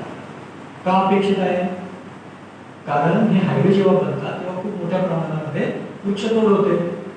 वृक्षतोड होते म्हणण्यापेक्षा वृक्षतोड आपल्याला करावी लागते. कारण कसं असतं की जेव्हा मोठे प्रोजेक्ट्स होतात, तर समजा एखादी मोठी कंपनी, शासनाची एखादी मोठी कंपनी आपल्याला इन्स्टॉल करायची, तर त्या एरियामध्ये येणारी जेवढी झाडं आहेत ती झाडं आपल्याला नाईलाजास्तव आपल्याला कापावी लागतात. मग नियम काय सांगतो? नियम हे सांगतो की तुम्ही 100 झाडं कापले तर 500 झाडं लावा. तर 500 झाडं कुठं लावायची, कशा पद्धतीने लावायची, हे शासन तुम्हाला वेळोवेळी सांगू शकतो. आणि डिपार्टमेंटलाच लागू होतं. म्हणजे समजा आता हायवे अथॉरिटी असेल तर आम्ही त्यांना सांगणार की तुम्ही हे रोड बनवला, या रोडमध्ये 500 झाडं होते, तुम्ही 5000 झाडं आम्हाला या ठिकाणी लावून द्या. हायवे अथॉरिटी लावून देते. आणि याच्यामध्ये आता विषय निघाला म्हणून सांगतो की याच्यामध्ये माझी एक्सपर्टाईज आहे प्लांटेशनमध्ये. जसं याच्यामध्ये 4-5 विषय येतात बघा, सांगतो. एक आहे रेग्युलर प्लांटेशन. रेग्युलर प्लांटेशनमध्ये काय असतं, 3x3, 4x4 वरती आपण झाडं लावतो. दुसरा विषय असतो की along the road side. Along the road साईडमध्ये काय असतं, त्याला लिनियर प्लांटेशन म्हणतात. त्याच्यामध्ये काय असतं की ठराविक अंतरावरती 3-3 मीटरवरती तुम्ही झाडं लावा. त्याच्यामध्ये मग 1 रो असते, 2 रो असतात, 3 रो असतात. म्हणजे जेव्हा तुम्ही हायवेला जाल, आज हायवेची काय परिस्थिती, तुम्ही सगळेजण प्रवास करता, आज हायवेची काय परिस्थिती, म्हणजे तुम्ही हायवेला जाताना पूर्ण ते म्हणजे डांबर पण जळतं, वरून पण जळतं, ही परिस्थिती आहे. किती भयानक त्रास होतो आपल्याला. आणि हेच आपण गावाकडनं प्रवास करत असतो तर कसं वाटतं, एवढा मोठा फरक आहे. दुसरा जो आहे विषय तो आहे मियावाकी प्लांटेशन. कोणी मियावाकी प्लांटेशन ऐकलंय? हे जॅपनीज एक एन्व्हायरमेंटिस्ट होते की ज्यांनी हे प्लांटेशनचं मॉडेल त्यांनी शोधून काढलं. काही विशेष असं काही नाही आहे त्याच्यामध्ये, साधं लॉजिक आहे. तुम्ही तुमच्या गावाकडे पण करू शकता. समजा तुम्हाला झाडं लावायची आहे, आता समजा बिल्ड कंपनी आहे, माहिती सगळ्यांना. इथं बिल्ड म्हणून मोठी कंपनी आहे ना, पल्पवाली, पेपर पल्प. ते काय करतात, तुमचं निलगिरी असेल, सुबाबूळ असेल, या ज्या गोष्टी आहेत त्याच्यामधून पल्प निघतो. ती झाडं ते घेतात. टनामागं त्यांचा रेट आहे, सध्या टनामागं त्यांचा रेट आहे 4500 रुपये पर टन. ही जी फॅसिलिटी विदर्भवासियांना मिळते ती मराठवाड्यावाल्यांना नाही मिळते. पश्चिम महाराष्ट्रात पाईपची फॅक्टरीच नाही आहे. ही जर इथं आहे तर त्याचा फायदा आपण घेतला पाहिजे. ज्या ठिकाणी शेती होऊ शकत नाही त्या ठिकाणी आपण हे जे प्लांटेशन्स आहेत, जसं की निलगिरी प्लांटेशन असेल, हे 2x2 लावायचे, 2-3 वर्षामध्ये ते मोठी होतात आणि ते कट करून तुम्ही या बेल्ट कंपनीला आपण डायरेक्ट देऊ शकतो. मग त्याच्यामध्ये आपल्याला पर टन साधारणतः एकरी 1 ते 1.5 लाख रुपये वगैरे एकरी आपल्याला त्यामधून उत्पन्न मिळतं. ज्या क्षेत्रामधून आपल्याला काहीच पैसे मिळणार नाही त्या क्षेत्रामधून जर आपल्याला एवढं उत्पन्न मिळत असेल तर आपण प्लांटेशन का करू नये. आणि मियावाकीचा जो विषय आहे त्याच्यामध्ये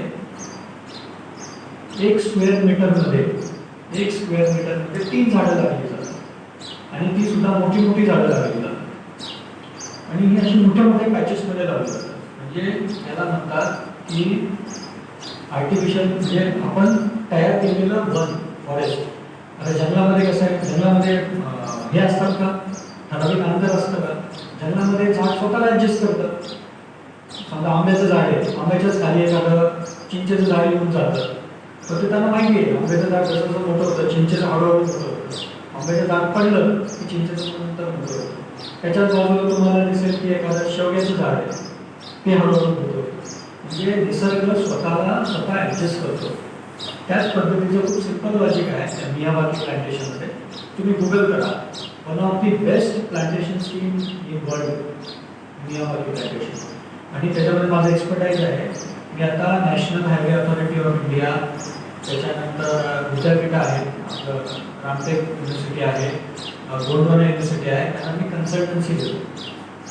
ही प्लांटेशन कसं प्रकारे करावं, कुठली प्रजाती लावावी, कुठली प्रजाती लावू नये, देशी वृक्ष, विदेशी वृक्ष, हा खूप महत्त्वाचा विषय आहे. आता मला सांगा की विदेशी वृक्ष ऑक्सिजन कमी देतात का? झाड आहे त्याला काही माहिती नाही, त्याला एवढं माहिती ऑक्सिजन सोसायटीनं कार्बन डायऑक्साईड घ्यायचं ऑक्सिजन सोडायचं. पण तरी सुद्धा तुम्ही वाचत असाल पेपरमध्ये की स्थानिक वृक्ष आणि परप्रांतीय वृक्ष याला खूप महत्त्व दिलं जातं. कारण हे जे आता चिमण्या लुप्त होत चालल्या, म्हणजे आता पुन्हा मुंबईमध्ये चिमण्या गायब झाल्या. आम्ही चिमण्या बघतच नाही आता. ठीक आहे, आता माझं सर्व्हिस लागल्यापासून मी विदर्भामध्ये, पण मी जेव्हा कधी पुण्यामध्ये जातो माझ्या घरात तेव्हा चिमण्या सब गायब होते. चिमण्या, मैना, कावळे सगळे कमी होऊन गेले. त्याला सर्व गोष्टी जबाबदार आहेत. रेडिओ वेव्ह जबाबदार आहे, आपले जे मोठे मोठे बिल्डिंग्स आहेत ह्या जबाबदार आहेत. त्यांचं जे वास्तव होतं ते वास्तवच आपण तोडून टाकलं. तर याच्यासाठी आपल्याला नॅचरल जंगल उभं करणं आवश्यक आहे. आपल्या परीने आपण जेवढं करू शकतो तेवढं तर करा. आपण 1 झाड लावू शकतो, 2 झाड लावू शकतो, तेवढं तर करणं अपेक्षित आहे. आणि जी शासनाने मागं 50 कोटी वृक्ष लागवड केली होती त्याच्यामध्ये कितीतरी म्हणजे 50 कोटीच्या वर आम्ही झाडं लावली आणि त्याच्यामध्ये जवळपास 70-80% वर सक्सेसफुल आहेत. आज त्यांची ग्रोथ सुद्धा चांगली झाली. हीच झाडं आपल्याला उद्या जाऊन ऑक्सिजन देतात. त्यामुळं फॉरेस्ट अधिकारी असल्यामुळे मी निश्चित प्रत्येक ठिकाणी जाऊन सांगतो की झाडं लावावी. पण झाडांशिवाय आपल्याला काही गोष्ट वगैरे नाही. कोणी अधिकारी जाते, प्राध्यापक जाते, उद्योजक जाते आणि त्या ठिकाणी झाडच नसतील तर तुम्ही काही करू शकणार नाही. तुमचे मुलाबाळांना तुम्ही दुसरी तुमच्याकडे पर्याय नाही. अजून काय प्रश्न बोला. हां, मोठे गेला आहे.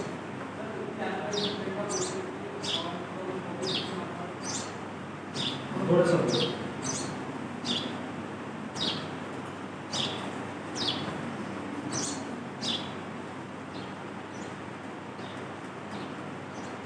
Sir, if we analyze the trend of literacy from 2014 to now, consider that it is one aspect, but if you look at another aspect of uncertainty is another one.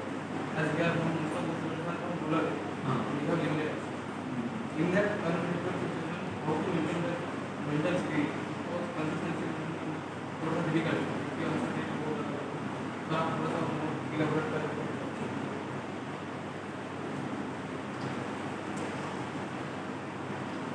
आता याच्यामध्ये सुरुवात माझ्यापासून करतो. तुम्ही बरेचसे मोटिवेशनल स्पीच जे speech देतात त्याच्याकडून असं ऐकलं असेल की आम्हाला जेवायला 2 टायमिंगचं नव्हतं. मंदिराखाली अभ्यास केला है ना, असं तुम्ही नेहमी ऐकता. काही गोष्टी खऱ्या असतात. माझं त्याच्याबरोबर ऑपोजिट होतं. माझे वडील कमिशनर म्हणून रिटायर झाले. माझे 4-5 भाऊ मंत्रालयामध्ये आहेत, 2 SDO आहेत, एक ॲडिशनल कमिशनर नाशिक आहे. माझा बॅकग्राऊंड वेगळा होता. पण याचा अर्थ असा नाही की मी म्हणजे नाही करू शकतो. म्हणजे आता असं म्हटलं जातं की अधिकाऱ्याचं मुलं अधिकारी नाही होऊ शकत. त्याला कारण असं आहे की त्याला इतक्या फॅसिलिटीज मिळतात की तो वाहत जातो, तो दुसरीकडे जातो. एका तो धंद्यामध्ये जाईल, तो इंजिनियरमध्ये, तो प्रायव्हेटमध्ये जाईल. पण अधिकाऱ्याचं मुलं अधिकारी होत नाही असं एक म्हण आहे. जसा यांनी जो प्रश्न केला की कन्सिस्टन्सी आपली राखणं खूप आवश्यक आहे. असं मी फेल्युअर बघितले, मी 2-3 वर्ष फेल्युअर बघितले.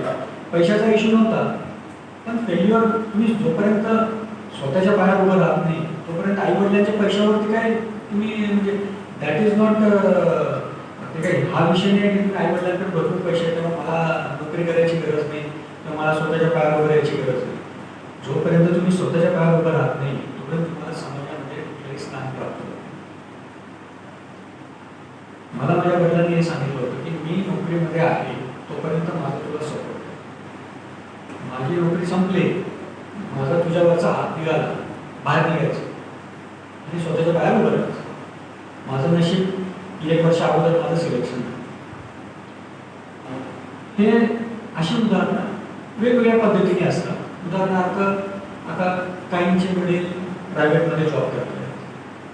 कालावधी ना प्रत्येकाकडे एक सहनशक्तीचा म्हणा, तुम्हाला पोचण्याचा म्हणा, एक वेळ आहे, एक काळ आहे. त्याच्यापेक्षा जास्त आई वडील तुमच्या मागं किंवा तुम्हाला साथ नाही देऊ शकत. तुम्ही जेवढे लवकरात लवकर तुम्ही स्वतःच्या पायावर उभं राहा तेवढं तुम्ही लवकर वर जा. आणि प्रशासनामध्ये एक आहे, तुम्ही जेवढं लवकर तुमचं सिलेक्शन होईल तेवढं तुम्ही जास्त वर जाता. आता माझं सिलेक्शन माझ्यामध्ये झालं असेल 26 किंवा 27 मध्ये झालं असेल. पण तुम्ही ग्रॅज्युएट किती वर्षी होता? 21. आणि तुम्ही तेव्हा तुमची फायनलची एक्झाम दिलेली असेल. At that time you are eligible for MPC pre. बरोबर आहे का? हां, म्हणजे तुम्ही 21-22 मॅक्झिमम 23व्या वर्षी सुद्धा पोस्ट क्रॅक करू शकता. जेवढ्या लवकर तुम्ही पोस्ट क्रॅक करा तेवढा तुम्ही लॉंग डिस्टन्स करा. आता जसं मी मगाशी म्हणालो की तुम्ही कलेक्टर म्हणजे IAS झाल्यानंतर तुम्ही कलेक्टर होता, सेक्रेटरी होता. त्याच्यामध्ये सर्वोच्च जे पद आहे ते आहे चीफ सेक्रेटरीचं. तर चीफ सेक्रेटरी जे आहे ती लोक तीच होतात की जे 21-22 वर्षी जे सिलेक्शन होतात तीच लोक चीफ सेक्रेटरी होतात. Chief secretary is next to CM. तेवढ्या पॉवर आहे.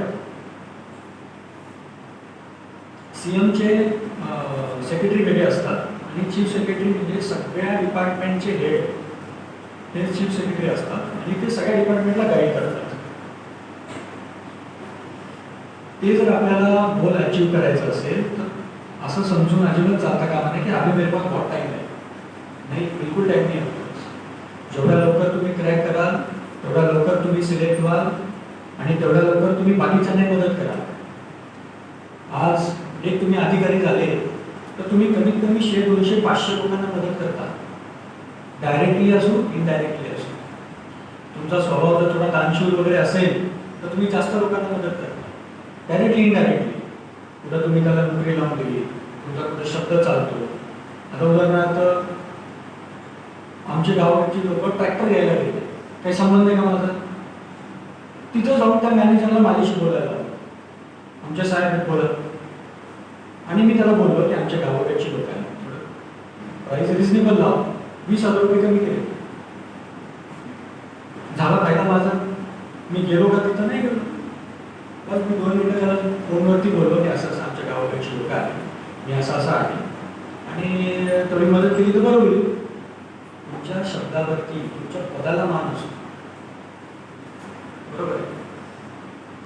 आणि त्याच्या पुढे जाऊन जर तुम्ही व्यक्ती म्हणून पण जर चांगले असाल, श्रेष्ठ असाल तर पदापेक्षा व्यक्तीला सुद्धा मान कित्येक पटीने जास्त असतो. त्याच्यामुळे दोन्ही गोष्टी जर त्याची सांगड जर घालता आली तर ते सर्वोत्तम, खूप अतिउत्तम ते काम होतं. सगळ्या लोकांना ते नाही जमत, पण आपण करायचा प्रयत्न करायचा. जेवढा मॅक्झिमम लोकांना मदत करता येईल, मॅक्झिमम लोकांना. आपली साधारणतः एक मानसिकता असते, माझ्या नोट्स आणि मी कोणाला देणार नाही. माझ्या नोट्स कमीत कमी 1000-2000 मुलांनी वापरले असतील, मी सगळ्यांना डिस्ट्रीब्यूट केले, घेऊन जावे. तुमचं सिलेक्शन झाल्यानंतर तुम्ही त्या नोटचं काय तुमचं घालणार आहे, वापरू द्या ना मुलांना. आणि कसं असतं, काही काही खूप मेहनत केलेली असते, तर माझी मेहनत दुसऱ्याला मिळू नये याचा तो खूप प्रयत्न करतो. असे प्रयत्न करू नका. तुम्ही जर खरंच चांगले प्रयत्न केलेले असतील, चांगल्या नोट्स जर काढले असतील तर दुसऱ्यांना सुद्धा वापरायला द्या. त्या नोट्स वाचून तो तुमच्यावर जाणार नाही. सिलेक्शन होऊ शकतं त्याचं, पण असं समजू नका मी माझे नोट्स वाचून हा सिलेक्ट व्हायचा आणि मी सिलेक्ट नाही होणार, असा विचार नाही करायचा. मॅक्सिमम आपल्याला मदत करता येईल लोकांना, थोडी मदत करायची. आणि प्रशासनामध्ये या गोष्टी खूप महत्त्वाच्या असतात. कारण हा माझा स्वभाव असा होता, तर प्रशासनामध्ये मला ते जाणवतं की तुम्ही जेव्हा समोरच्याला जेव्हा मदत करता तेव्हा तुम्हाला त्याची परतफेड कुठं ना कुठं जीवनामध्ये मिळते. ते खूप महत्त्वाचं. अजून जास्त बोर व्हायला लागलं, जेवण झालंय सगळ्यांचं. युपीएससीची डिमांड काय असते की एक अधिकारी होत आहे तर त्याची म्हणजे युपीएससी दृष्टिकोनातून त्यांना अधिकारी कसे पाहिजे आणि त्यासाठी आपण काय करू शकतो हे सुद्धा मी उदाहरणाच्या माध्यमातून तुला. युपीएससीचा जो इंटरव्ह्यू पॅनल जो असतो त्याच्यामध्ये असे 5-6 लोक बसलेले असतात. एक असतो सब्जेक्ट स्पेशलिस्ट, एक असतो मनोवैज्ञानिक, सायकोलॉजिस्ट. दुसरे असतात जनरल विषय. एक असतात पत्रकार टाईप असतात, म्हणजे ज्यांना सर्व ज्ञान आहे. एक प्रोफेसर टाईप असतात, म्हणजे एखाद्या विद्यापीठाचे कुलगुरू बोलवले पॅनलमध्ये. ते जनरल प्रश्न विचारतात तुम्हाला, किंवा ठीक आहे आता शेतकऱ्यांचं आंदोलन सुरू आहे, काय वाटतं तुम्हाला की शेतकऱ्यांचं आंदोलन सुरू आहे बरोबर आहे का, तुमचं काय मत आहे. अशामध्ये तुमची खरी कसोटी लागते. कसं असतं, तुम्ही शासनाचा इंटरव्ह्यू म्हणजे शासनाच्या एका पदासाठी इंटरव्ह्यू देत आहे, तुम्ही शासनाची व्यवस्था नाही देऊ शकत. तुम्ही हे नाही म्हणू शकत हे शेतकऱ्यांचं चुकतं आहे किंवा शासनाचं चुकतं आहे, तर तुम्हाला त्याचं उत्तर बरोबर त्या चौकटीमध्ये बसून देणं अपेक्षित असतं. तुम्ही कशा पद्धतीने उत्तर द्याल, ठीक आहे इंटरव्ह्यूला जाताना तुम्ही त्याचा अभ्यास केलेलाच असेल, त्याचे काही विषय आहेत, ते विषयाला पहिले समजून सांगणं की हो सर हे असा असा विषय होता, माझ्या मते मला जे अपेक्षित, तर मला असं वाटतं की हे जे शेतकऱ्यांचं जे आहे त्याच्यामध्ये ही फॅसिलिटी अजून ॲड केली असती, या गोष्टी अजून त्याच्यात त्यांना सवलत मिळाली असती तर बरं झालं असतं. हा माझा वैयक्तिक सर विषय आहे, असं तुम्ही त्यांना उत्तर देऊ शकता. आणि पॅनलमध्ये काही अशी लोक असतात की जे फक्त बघत असतात की याला कसं चिडवून देऊ, याची मानसिकता आम्ही कशी खराब करू, याच्यासाठी बसलेले असतात. तर तुम्हाला म्हणणार अरे भैया बोले तुम ऐसे ग्रेजुएट हो गए लेकिन ये सब्जेक्ट में तो तुमको कुछ आता ही नहीं, म्हणजे ते फक्त तुम्हाला सायकोलॉजिकली टेस्ट करत असतात. आणि UPSC असू दे APSC असू दे असं अजिबात अपेक्षित नाही आहे की तुम्हाला 100% प्रश्नाची उत्तरं तुम्हाला यायला पाहिजे. You have already clear pre, you have already clear mains, तर तुमचं कॅलिबर सिद्ध झालेलं आहे.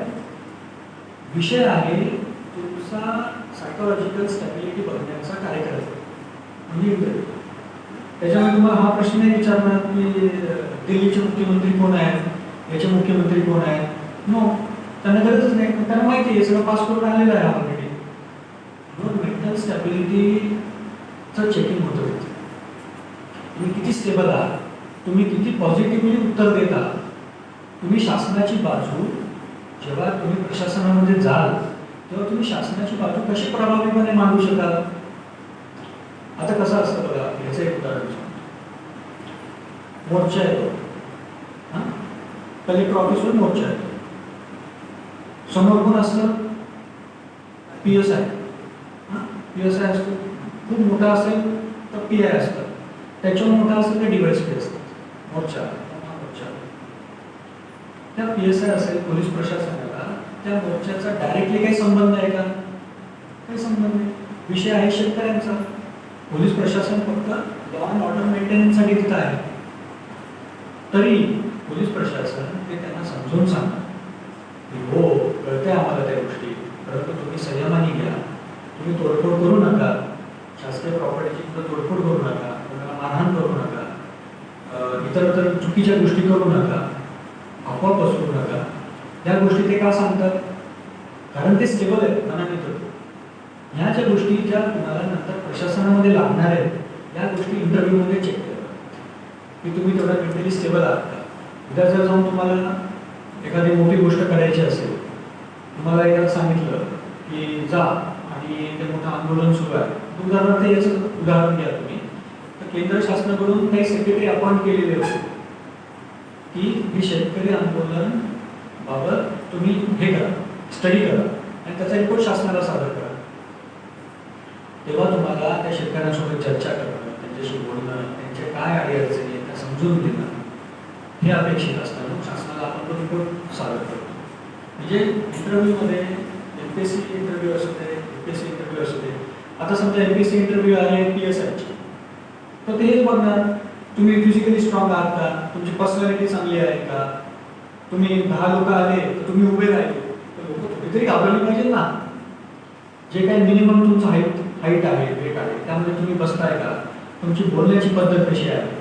ठीक आहे, हाईट वेट जे मिनिमम आहे त्याच्यामध्ये तुम्ही क्वालिफाय झाला तर तुम्ही बोलूच नाही शकत. नॉट आलं. तुम्ही प्रभावीपणे बोलू शकले पाहिजे. तुम्ही जर शासनाची बाजूच नाही मांडू शकले तर मग शासन कमजोर पडेल त्या ठिकाणी. शासनाला तोंड कशी पडावं लागेल. ही सगळ्या ठिकाणी लागू होतं, या गोष्टी सगळ्या ठिकाणी लागू होतात. आता मोठं काही असेल तर कलेक्टरला सुद्धा बाहेर यावं लागतं, त्यांच्याशी चर्चा करावी लागते. कलेक्टर सुद्धा चर्चा करतात की बाबा हे असं असं आहे, ठीक आहे, मी तुमची बाजू समजून घेतो, शासनाकडं मी पॉझिटिव्ह माझा अभिप्राय घेऊन शासनाकडे मी तुमचा रिपोर्ट सादर करतो. कधी कधी जे हे असतात लोक ते अशी मागणी करतात, नाही आम्हाला लेखी स्वरूपात करा. जोपर्यंत तुम्ही आम्हाला लेखी स्वरूपात काय म्हणतात त्याला म्हणजे मान्यता आहे देत नाही तोपर्यंत आम्ही तो उठणार नाही. लेखी स्वरूपात द्यावं लागतं कधी कधी, कारण ती मॉब स्ट्रॅटेजी वेगळी असते किंवा लोकांच्या डोक्यामध्ये वेगळा राग असतो. आता आमचे इथले उदाहरण सांगतो. चंद्रपूरमध्ये तुम्ही ऐकत असाल वाघिणीने इस्माला ठार केले ना. त्याच्यामध्ये गावकऱ्यांचा सगळ्यात जास्त रोष असतो फॉरेस्टवर की तुमचा वाघ आमचं शेत आमच्याकडे आहे, तुमच्या वाघाचा बंदोबस्त तुम्ही करा. हा वाघ कोणाचा? फॉरेस्टचा. बाकी कोणाचा नसतो वाघ, आहे की नाही. रोष आणि तेव्हा त्यांची मानसिकता आपण समजू शकतो. मला सांगा, आपल्या एखादा फॅमिली मेंबर एखाद्या वन्य प्राणीने मारलाय, काय मानसिकता असेल आपली? म्हणजे मानसिकता हीच असते, कधी तो भेटेल आणि मी त्याला मारतो. मग आम्हाला त्यांना समजून सांगावं लागतं की बाबा रे असं करू नको, वन्य प्राणी आहे, शिकार म्हणून त्यांनी तो समजला. ऍक्च्युअली म्हणजे वाघ असू दे, बिबट असू दे, मनुष्य हा त्याचा भक्षण आहे. चुकीनं किंवा म्हणजे गलतफहमीनंच अटॅक होतो. उदाहरणार्थ प्रातःविधीला गावाकडे लोक जातात, मोहाफुले गोळा करायला जातात, बायका काळ्या पदार्थ जमा करायला जातात. तर जेव्हा ते खाली वागतात त्यावेळेस एखादा प्राणी समजून वाघ आणि बिबट त्याच्यावर हल्ला करतात आणि जेव्हा तो जवळ आलाय तेव्हा तो मागं हटू शकत नाही, तेव्हा त्याला मारणंच आहे. कारण त्याला सुद्धा सेल्फ प्रोटेक्शनचा एक विषय असतो. म्हणजे प्राणी अटॅक याच्यासाठी नाही करत की त्याला तुम्हाला खायचं आहे, तो अटॅक याच्यासाठी करतो की तो सेल्फ प्रोटेक्शन करतो पाहिजे. आणि त्याचं सेल्फ प्रोटेक्शन म्हणजे काय? तुम्हाला मारणं. तर हा जो रोष असतो गावकऱ्यांमध्ये की जेव्हा त्यांनी मारलेला आहे तेव्हा आम्हाला तिथं जावं लागतं, त्यांचं समाधान करावं लागतं. त्यांना जागेवर एखादा समजा म्हातारा माणूस असेल तो काय असेल त्यांना जागेवर चेक द्यावा लागतो. बहुतेक आता 15 लाख 15 lakhs 15 लाखाचं त्यांना तो हे समुद्र त्यांना द्यावं लागतं. आणि त्याच्यापैकी काही एक अमाऊंट आम्हाला इमर्जन्सी स्वरूपावर द्यावं लागते. ते 15 लाखाचा विषय तो शासनाकडे मंजूर वगैरे होण्याला वेळ लागतो. मग त्यांना समजवणं, त्यांना सांगणं की नाही असं करू नका, तुम्ही जंगलामध्ये या टायमिंगला जाऊ नका, जंगलात जायचंच आहे तर जोडीने जा, काठी वगैरे घेऊन जा, वाजवत जा, एखादं मोबाईल असेल किंवा टेबल असेल तो वाजवत जा, मोठा आवाज करा, त्या काठीला घुंगरू वाजवा, म्हणजे तो अलर्ट होईल आणि तो निघून जाईल. ॲक्च्युली वाघ असू दे, बिबट असू दे, शाय ॲनिमल्स हे डायरेक्ट तुमच्या येऊन अटॅक करतील असं कधीच होणार नाही. पण हे कधी होतं, गलत नाही होतं, त्याला वाटलं की जानवर आहे म्हणून त्याने अटॅक केला. आणि दुसरी गोष्ट अशी असते की वाघ किंवा बिबट मथरा झाला असेल तर तो आता शिकार करू शकत नाही, तो जाऊन झेप घेऊन किंवा पळून तो कुठे शिकार पकडू शकत नाही. मग त्यावेळेस सगळ्यात इझी प्रे कुठला, माणूस, कारण पळतच नाही, 2 मिनिटात पकडलं की मारला, हा विषय असतो. त्याच्यामुळं शक्यतोवर प्रशासनामध्ये काम करताना मेंटल स्टॅबिलिटी खूप चांगली ठेवा आणि जास्तीत जास्त जेवढी लोकांना मदत करता येईल तेवढी करा आणि सगळे पॉझिटिव्ह अप्रोच ठेवा आणि असा अजिबात विचार करू नका की आपण होऊ नाही शकत. कोणी आकाशातून पडलेलं नाही आहे, गरिबाचा श्रीमंताचा काही विषय नाही. हां, तुमच्यासमोर उदाहरण होतं की शेतकऱ्याचा मुलगा झाला, रिक्षावाल्याचा झाला, टांग्यावाल्याचा झाला, होतातच ना मुलं का नाही होत. कुठले त्याला पैशाची लई गरज होते, त्यांनी झेरॉक्स काढले, त्यांनी अभ्यास केला, त्यांनी त्याला जे काही बुक्स रेफर करायचे होते ते रेफर करून त्यांनी अभ्यास केला, त्यांनी परीक्षा क्रॅक केल्या. त्यामुळं असं बिलकुल समजायचं नाही की अरे की हा खूप हुशार आहे, हा आपल्यापेक्षा पुढं जाईल, हा अभ्यास करतोय, आपल्याला तर काहीच माहीत नाही, आपण तर करूच शकत नाही. आणि आता कसं आहे की आता तुम्ही 3 वर्ष ऑलरेडी याच्यामध्ये आहात, ही खूप मोठी अपॉर्च्युनिटी आहे. म्हणजे खरंच त्या कॉलेजचं मला कौतुक करावं असं वाटतं की एवढी मोठी अपॉर्च्युनिटी तुम्हाला ऑलरेडी मिळालेली आहे. म्हणजे हा जो तुमचा जो कार्यक्रम सुरू आहे ना, हा सगळा कार्यक्रम आफ्टर ग्रॅज्युएशन सुरू होतो, बरोबर आहे. हे तुम्हाला ग्रॅज्युएशनमध्ये ऑलरेडी तुम्हाला सगळ्या परीक्षेचा अभ्यास करायला मिळतोय, लायब्ररीची फॅसिलिटी आहे, तुम्हाला अभ्यासिका आहे, अजून काय पाहिजे तुम्हाला. आपल्या आईवडिलांकडे बघा, तेही म्हातारे होत चालले असतील, त्यामुळं बिलकुल वेळ नाही आहे, सिरियस व्हा आणि तुम्ही जेवढे लवकर क्रॅक कराल तेवढं तुम्ही तुमच्या आईवडिलांचा, तुमच्या गावाचा, तुमच्या जिल्ह्याचं नाव तुम्ही सर्व क्षेत्रामध्ये वर करा. अजून कोणाचा प्रश्न आहे तर थांबतो. किंवा परीक्षा देताना काही असं स्ट्रॅटेजी वापरून सर ज्या मार्क कसे कव्हर करता येईल.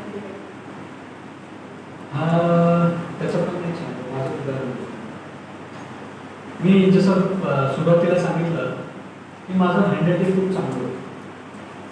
त्या हँडरायटिंगच्या जोरावरच मी बऱ्याचशा परीक्षा क्लिअर केल्या. प्रेझेंटेशन आणि अवांतर वाचन आणि कादंबरी घेतली तर कादंबरी 2-3 दिवसात संपून टाकायची. कुठलेही क्वेश्चन पेपर असेल किंवा एखादे मासिक असेल, मासिक पूर्ण स्टार्ट टू एंड. अवांतर वाचन जेव्हा तुमचं असेल तेव्हा तुमची मेन्स परीक्षेमध्ये उत्तर लिहिण्याची क्षमता वाढते. तुम्ही वेगवेगळे त्याच्यामध्ये कन्सेप्ट टाकू शकता. का? कारण तुम्ही वाचन केलेलं आहे, तुम्हाला माहिती आहे की या 4 लेखकांचं वेगवेगळं मत हे होतं. उदाहरणार्थ तुम्ही जर आता रेग्युलर वाचत असाल तर शेतकरी आंदोलन जे सुरू आहे त्या शेतकरी आंदोलनामध्ये तुम्हाला 4 वेगवेगळ्या ऑथर्सनी लिहिलेलं संपादकीय आलेलं आहे, एडिटोरियल्स आहे. तुम्ही एखादं कट करून ठेवलं असेल म्हणजे तुम्हाला एकाच आंदोलनाचे 4 वेगवेगळे पैलू समजले. तेच पैलू तुम्ही आता तुमच्या वाक्यांमध्ये मेन्समध्ये मांडा. जर त्याच्यामधला एखादा पैलू जर तुम्हाला समाधानकारक वाटत असेल की नाही मी याला सहमत आहे, तर तसं ते तसं मांडा. किंवा तुम्ही त्याच्यामध्ये 1, 2, 3, 4 ऑप्शन्स द्या की ठीक आहे शासनाने असं असं झालेलं आहे, त्याच्यामध्ये माझ्या मते खालील ज्या उणिवा आहेत त्या शासनाने टाळणं अपेक्षित होते. काय उणिवा होत्या? 1, 2, 3, 4, 5 की शेतकऱ्यांना अजून हे व्हायला दिला पाहिजे होतं, त्याचं ट्रेनिंग घ्यायला पाहिजे होतं, स्कीम्स अजून चांगल्या आणायला पाहिजे होता, स्कीम्स लोकांभिमुख असायला पाहिजे होत्या, स्कीम्स लोकांपर्यंत पोहोचत नाही आहेत त्या पोहोचायला पाहिजे, इलेक्ट्रॉनिक माध्यमाचा वापर केला असता तर शेतकऱ्यांपर्यंत त्या स्कीम्स पोहोचल्या असत्या. हे तुमच्या उत्तरामधून ते तुम्हाला दर्शवता येईल. जोपर्यंत तुमचा अभ्यास नसेल तोपर्यंत तुम्ही लिहिणार काय? त्यामुळे तुमचा अभ्यास खूप महत्त्वाचा आहे. अवांतर वाचन करा भरपूर. परीक्षा जेव्हा नसेल तेव्हा भरपूर वाचा, परीक्षा असेल, आपला सिलेबस, आपले क्वेश्चन पेपर्स, आपले नोट्स याच्यावर concentrate.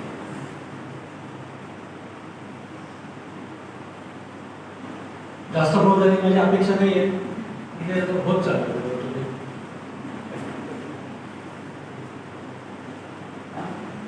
So yes, all the best. आणि येस, माझा नंबर सरांकडे आहे किंवा मी देऊ का, तुमच्याकडे काही असेल तर नोट करून घ्या.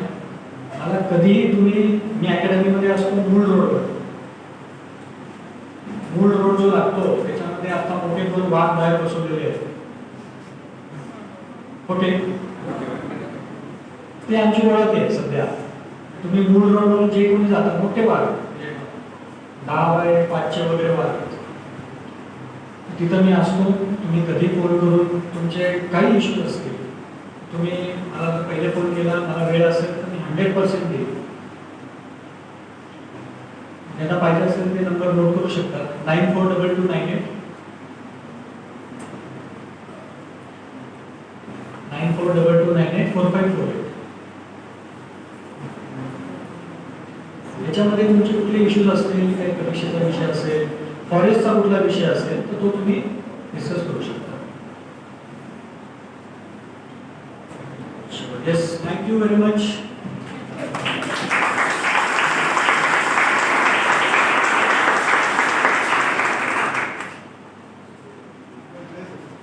उठत्या पाखरांना परतीची तमान असावी, नजरेत नेहमी नवी दिशा असावी. घरट्याचं काय नक्कीच बांधता येईल, फक्त शिरीचा पलीकडे झेप घेण्याची मनात जिद्द असावी, मनात जिद्द असावी. धन्यवाद सर, आपला हा मार्गदर्शन आम्हाला